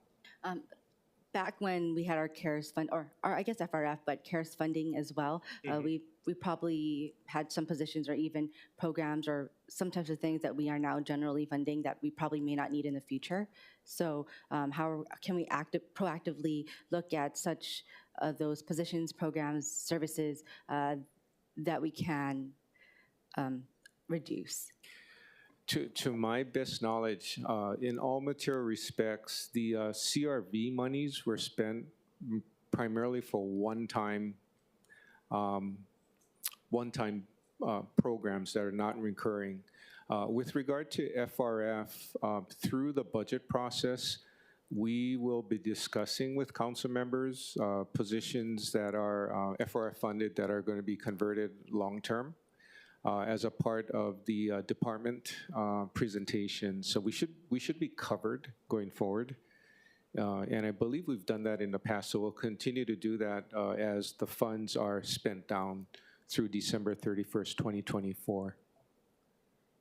Thank you. And Director Kawano, if we're adding more FRF formerly funded positions to our city roster, are we, I don't know if it's subsidizing or replacing or repealing the same amount of unfilled or vacant positions as well?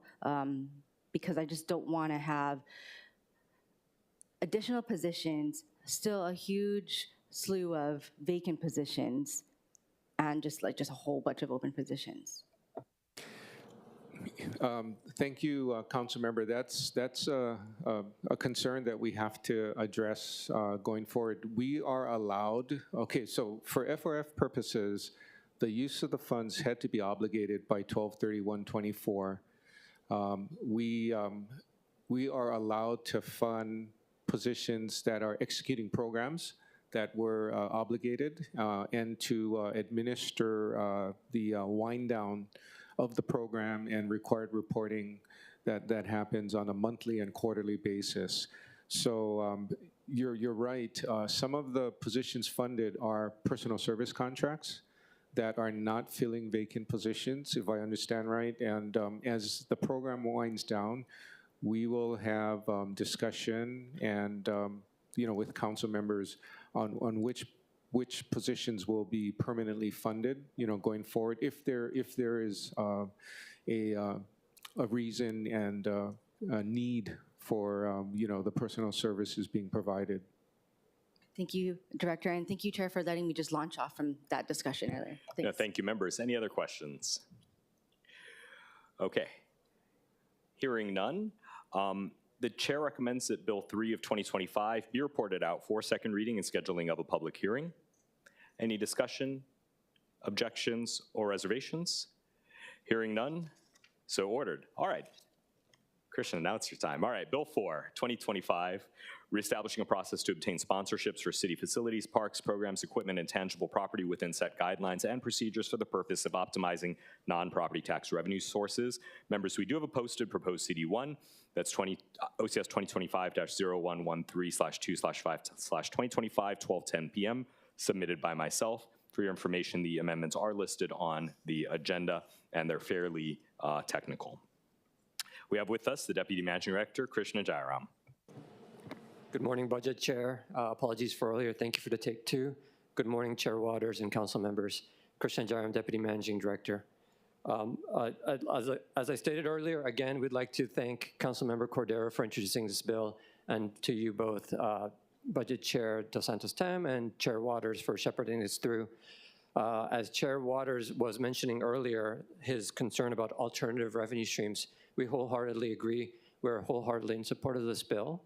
And the one thing I'd like to share with the committee at this point is that we're taking a look at the bill with various departments to understand why it was underutilized before and to come up with suggestions, if any, that we'll route through the budget chair. But I'm here to answer any questions that the committee may have. Thank you. Members, any questions? Okay, seeing no questions at this time. Clerks, is there anyone here in the chamber waiting to testify? Anyone registered to testify? Anyone online who's registered to testify or waiting to testify? All right, I see we have Winston Welch. Good morning, Chair and council members. Yeah, thank you for this opportunity to testify on this bill. The outdoor circle at this time is opposed to the current language, but I don't think that our concerns are insurmountable. We appreciate, after hearing Director Kawano speaking about, our fiscal issues, that's true, but for 100 years, we've been able, next year is 100 years that we passed our outdoor signage law prohibiting billboards and off-site advertisements. So our concerns are especially about the signage. And I think the reason why this bill was not utilized before was I was probably the only one in this chamber when it was litigated last time. It became toxic, and we don't need to go down that road again because our concerns are not having essentially ads in public spaces, over commercialization of our public spaces. So I think this is something that's certainly surmountable. I would suggest that we work, I don't think BFS ever came up with some specific guidelines of what appropriate recognition would be in a park or something. That said, not all sponsors or donors do require this. Outdoor Circle sponsors or time and money in many parks around the state, including in Councilmember Kia Ina's district. So, we don't even have a sign that says this is maintained by the Outdoor Circle. Now, we may not expect that of everybody, but this bill does have a couple of other things that we might want to look at. It seems innocuous enough, but the devil is in the details here, so I would appreciate working with you and others on this as we celebrate the 100th year of our really precious signage laws. And I don't think that we need to sacrifice that. In fact, the people of Hawaii have shown for 100 years that we do not, should not, cannot sacrifice our visual environment for revenue. So I'm happy to entertain any questions or work with you on this. Thank you. And if you could identify yourself for the record. I'm sorry. I'm Winston Welch, Executive Director of the Outdoor Circle. All right, members, any questions for Mr. Welch? Chair Waters. Thank you. Good morning. Thank you so much for being here, and your input is very much appreciated. But don't you like the portion of the bill on page 4?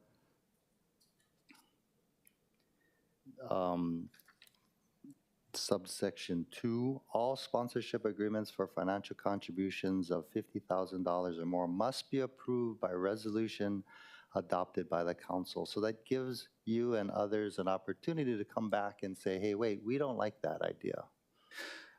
That's true, but then every single time that this comes up, and then we would have to relitigate that. So it would be much more sensible to determine those things of what that looks like from the beginning. And we have good examples, already I think that exist, but why have to beat the horse every time when it comes out? No, we shouldn't be beating horses, but yeah, why would we want to bring that up every time? Because it gives the public an opportunity and yourself and your organization to weigh in. Because things that I'm thinking about is the basketball court at Blaisdell, right? The basketball court at the Stan Sheriff Center was called, I think, the Hawaiian Airlines basketball court. Now it may be called SoFi, and they make anywhere between $5 and $10 million. So the Outdoor Circle wouldn't have a problem sponsoring the basketball court at the Blaisdell Center, right? Right. That would be okay because it's not, their logo's not emblazoned on the building. Okay, how about the stage at the Waikiki Shell? And we anticipate that it'd probably be over 50,000, but they still got to come back to us. But Outdoor Circle wouldn't have a problem saying that a sponsor can now be called, I don't know, the outdoor circle stage at the Waikiki Shell. Yeah, the You guys outdoor can circle donate over won't be that, but let's just say it's the Hawaiian Airlines. Yeah. So then that becomes a question of what is our implicit endorsement of that? And Hawaiian Airlines might be innocuous enough, but one thing about, and I think given our current environment where what we expect would be norms, who might want to step up and sponsor these things might be very different than what we are imagining right now. And in fact, the courts might find that what we think of as not wanting to be sponsoring that could very well step up and want to sponsor that. So I think we need to be very careful here about So is the outer circle concerned about the signage or who's going to actually be the sponsor?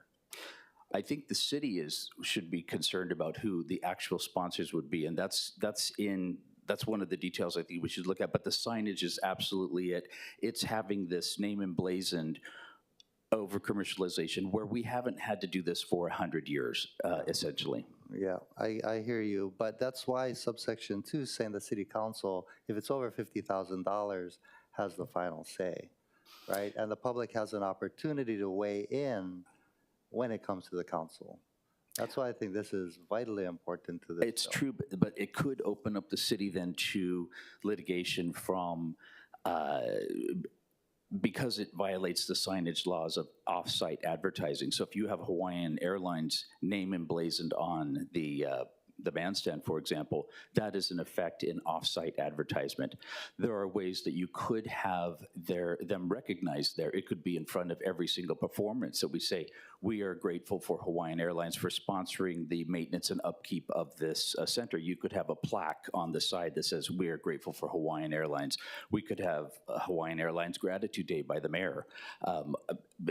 Everybody that attends the concert could get a 10% discount on their next flight, but in a coupon. I don't know, there's a lot of different things that we might do, but it's essentially, are we implicitly endorsing an advertisement on our public buildings? But as far as a basketball court or something like that, yeah, the soccer field out in Waipio. No, you heard earlier in the discussion how we don't want to raise taxes. We got to figure out ways to generate revenue, right? But I hear you, and I think you've endorsed some of us, and we're very sensitive to your concerns. So if you have and can give us specific examples of how the bill can be changed to satisfy your needs, because honestly, I got to congratulate the drafter of the bill because I thought it was very well written. This is really Bill 78 from probably 2016. I think that, yes, and certainly we're happy to work with you. We don't need to relitigate this because I think it's pretty clear what's there. But the naming rights issue, just to touch on that actually could be equally problematic. So we need to be very judicious about that concept. Has the Outdoor Circle take issue with the University of Hawaii naming their court, their basketball court?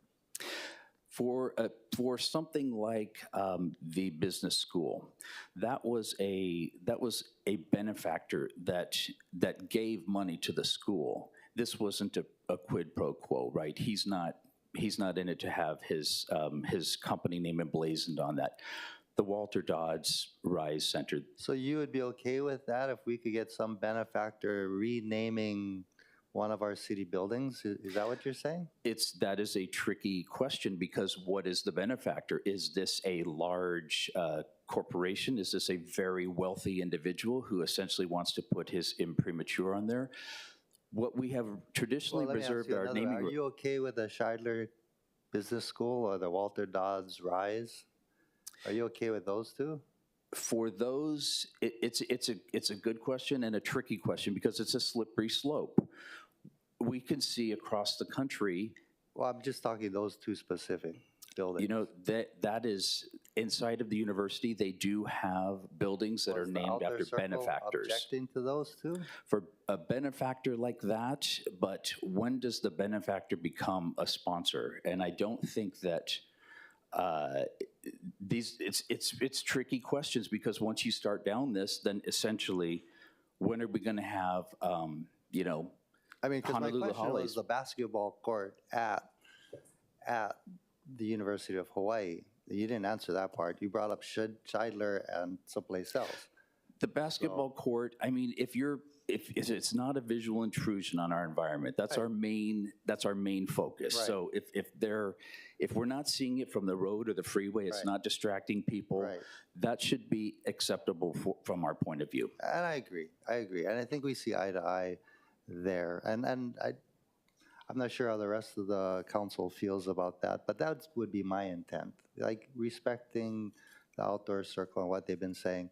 Now, when it comes to a bus stop, you probably would object to a private sponsor on a bus stop. Right, because that is an off-site advertisement. And so the courts have found, as Outdoor Circle supported the city and county of Honolulu, when we had the flying billboards, and the Ninth Circuit said that Honolulu has our visual environment is a protected space for us. It's not only protected, it's essential to the character of our city and our state, because it is a tangible asset that we have. So by allowing something like that, we cheapen our field, which then impacts our tourism, because tourists come here, they're not coming here to look at a sign for something, they're coming here because we don't have signs. And as you all know, when you go to the mainland and you get off anywhere and you're assaulted by billboards and signage everywhere, you can understand when you come back here, there's that, whoa,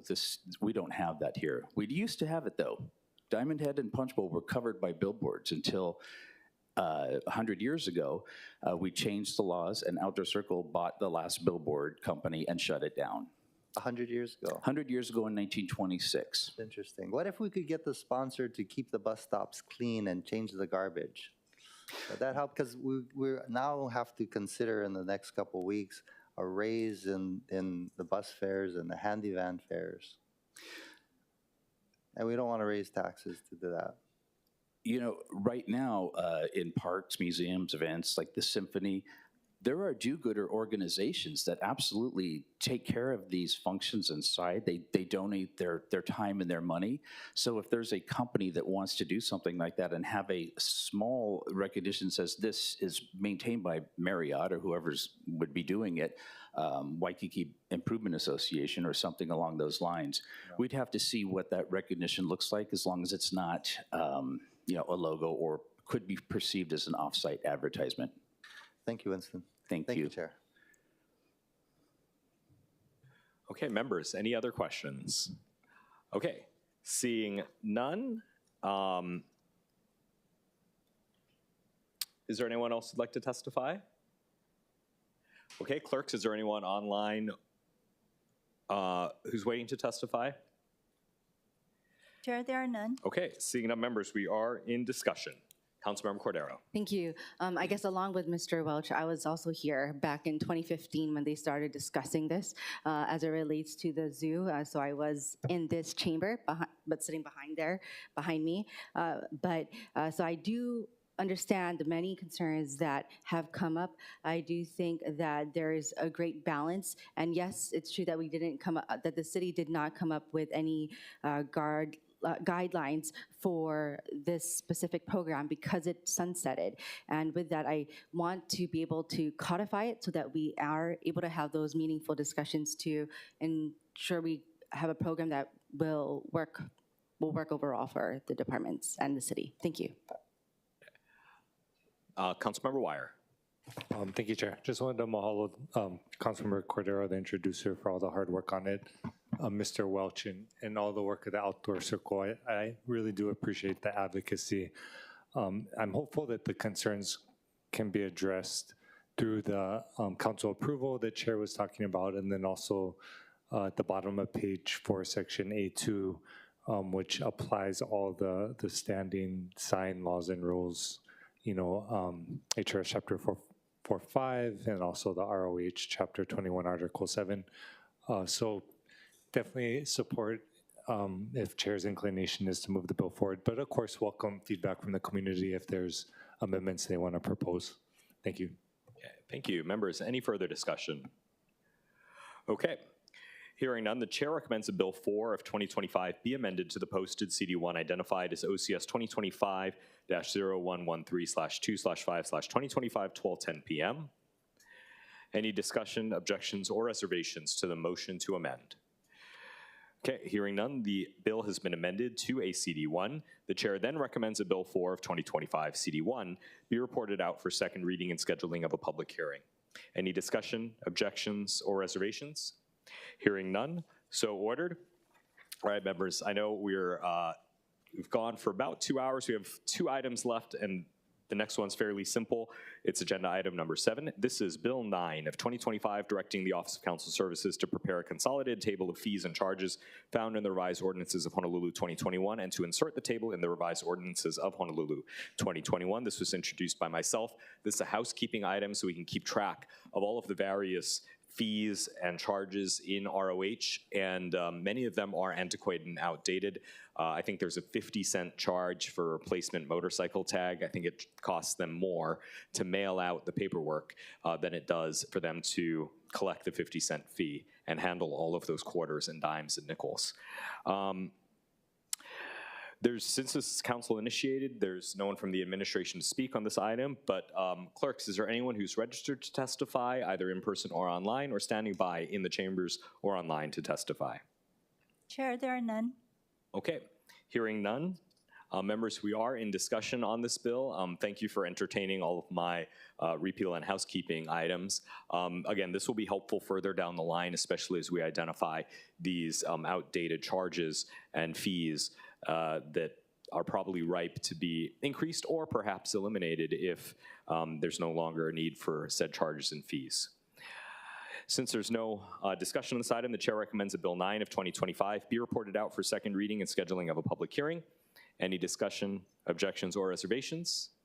Hearing none, so ordered. Finally, last item is a informational briefing from the Department of Budget and Fiscal Services, Real Property Assessment Division, to share the 2025 net taxable valuations of real property within the City and County of Honolulu, as well as the zone summary of tax report and summary of taxable property by land class, which is done in compliance with Section 8-11.1 ROH 2021. We have with us the director of this division, Steve Takara, as well as Director Kawano. For those of you following online, this is Departmental Communication 97, which contains a PowerPoint, which they will be walking us through. All right, Mr. Takara, if you could introduce yourself for the record, and we can begin. Good morning, Budget Chair, Vice Chair, Council Chair, and other council members here. Stephen Takara, Real Property Assessment Administrator, and just thank you for having us this morning. Just a briefing on our certification documents. This is kind of a two-parter, so we have the presentation up, and then I also provided addendums that I'm going to refer to.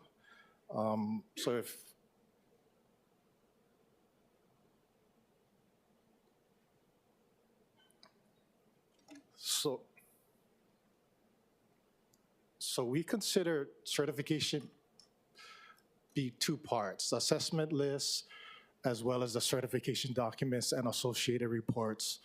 So let's start with number 1. If you can refer to Exhibit A, page 1 and 2.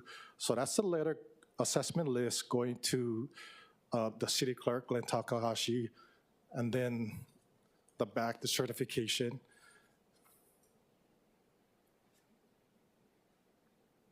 So here, by ordinance 8-22, by January 31st each year, we identify the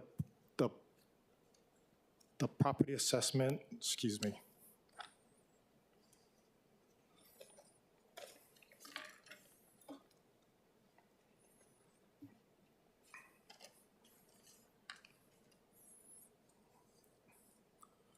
The assessed value by tax keys shall set forth by the general class of each established in accordance to 8-71, which relates to parcels classifications, right? Residential, residential A, commercial, and so forth. Then also the amounts of appeals taken pursuant to 8-12, which is the appeal, the section of the ordinance about appealing.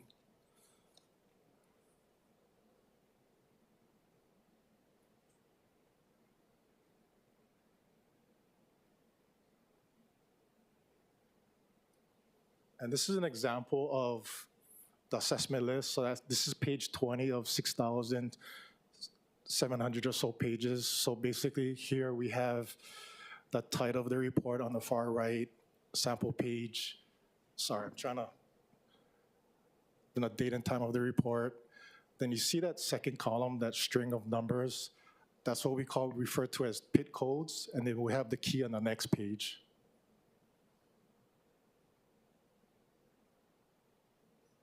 So again, here on this page, we have the PIT codes on the far left, then the classification name, and then the corresponding tax rate corresponding to this current tax year of 24-25.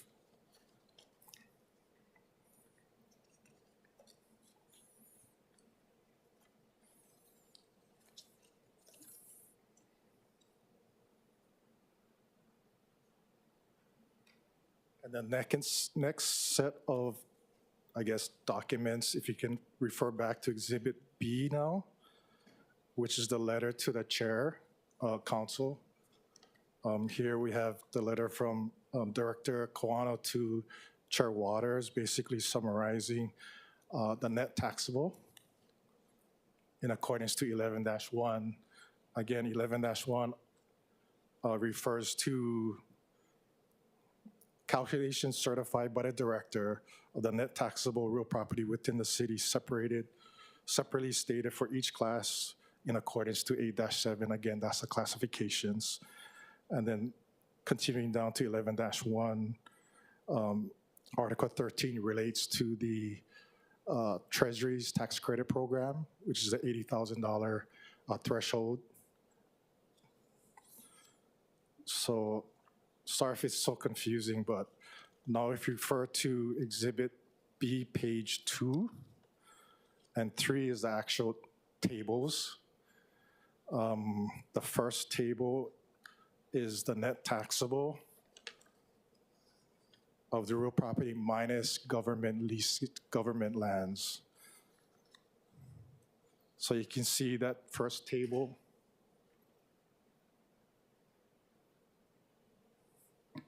refers to what's used for the net taxable to calculate real property tax revenues.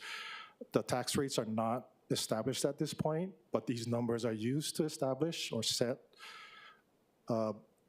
by council by June of this year. So again, you can see the net taxable of the different classes.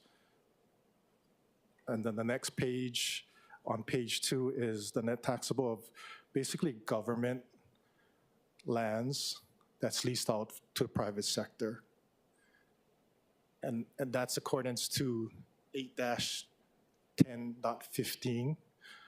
That table is not to be used to calculate the tax rates. And then again, page 3 of Exhibit B, paragraph 4, we have the information relating to the Treasury's tax credit program. So this coming year, we have 4,200 applicants and about $8.4 million related to that program. That's the tax relief to the applicants. And then the subsequent pages is just basically the information, the reports. So pages 4 through 16 is the data, which populates those two tables.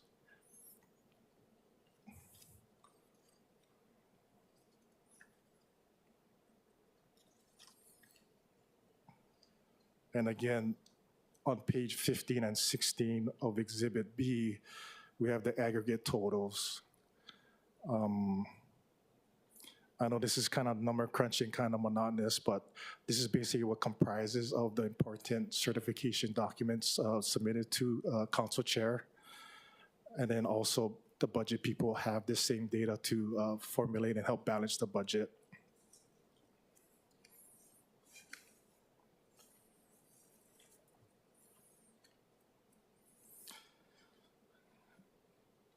I think on a late ad, I added the calendar year or timelines. Do you guys have that horizontal, which, I'm sorry, I don't have it on the spreadsheet, on the presentation, but if I can, informally show it here.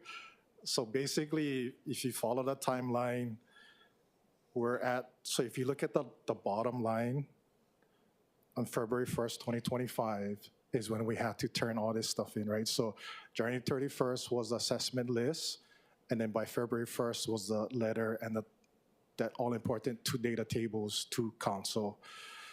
So that's where we're at. And then you see the gap between February and June is where the budget process occurs, right? So I believe Director Kawano or Designate Kawano will provide the budget bills, and he can speak on that if there's any questions. And then in June, council sets the rates. Administration initially establishes it. Now you can see on the slide where under 8-11-1B, 1A, the director shall establish the initial tax rates, and then the one above that where council annually sets the tax rates. So just to distinguish between the roles of each, I guess, government level or functions. I know it's just kind of monotonous and a lot of things going on, but basically what's happening here is that if you look at the timeline, we have deadlines for appeal, for exemptions, dedications. We have the assessment. The assessment goes out mid-December, appeal period between mid-December to mid-January. Then we factor all of those numbers in, appeals, and then we come up with the certification, and that's what these reports are all about. And then moving forward, the budget bills occur, gets enacted, then the actual bills go out subsequently in accordance to the budget. I know I went over a lot of things, and I apologize. I'm just trying to present it in a, I guess, informational as well as timeline.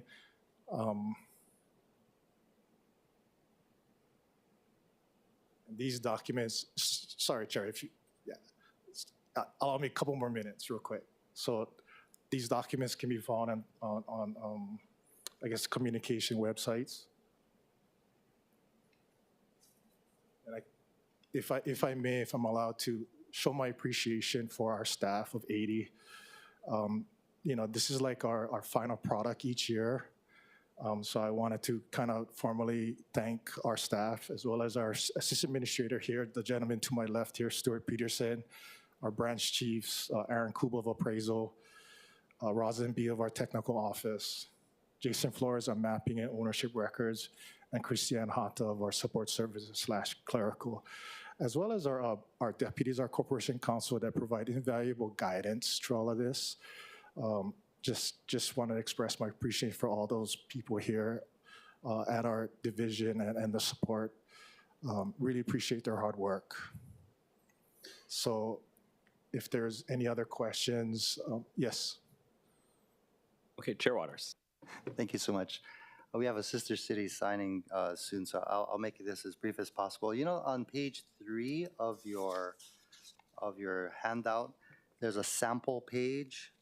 That's super helpful, but it identifies each property by tax map key, and then the PIT code. In this example that you provided, it's 4, so that's industrial. The value of the property, the exemption, and if it's being appealed. This is the raw data, right? Correct. Was this provided to the council members in your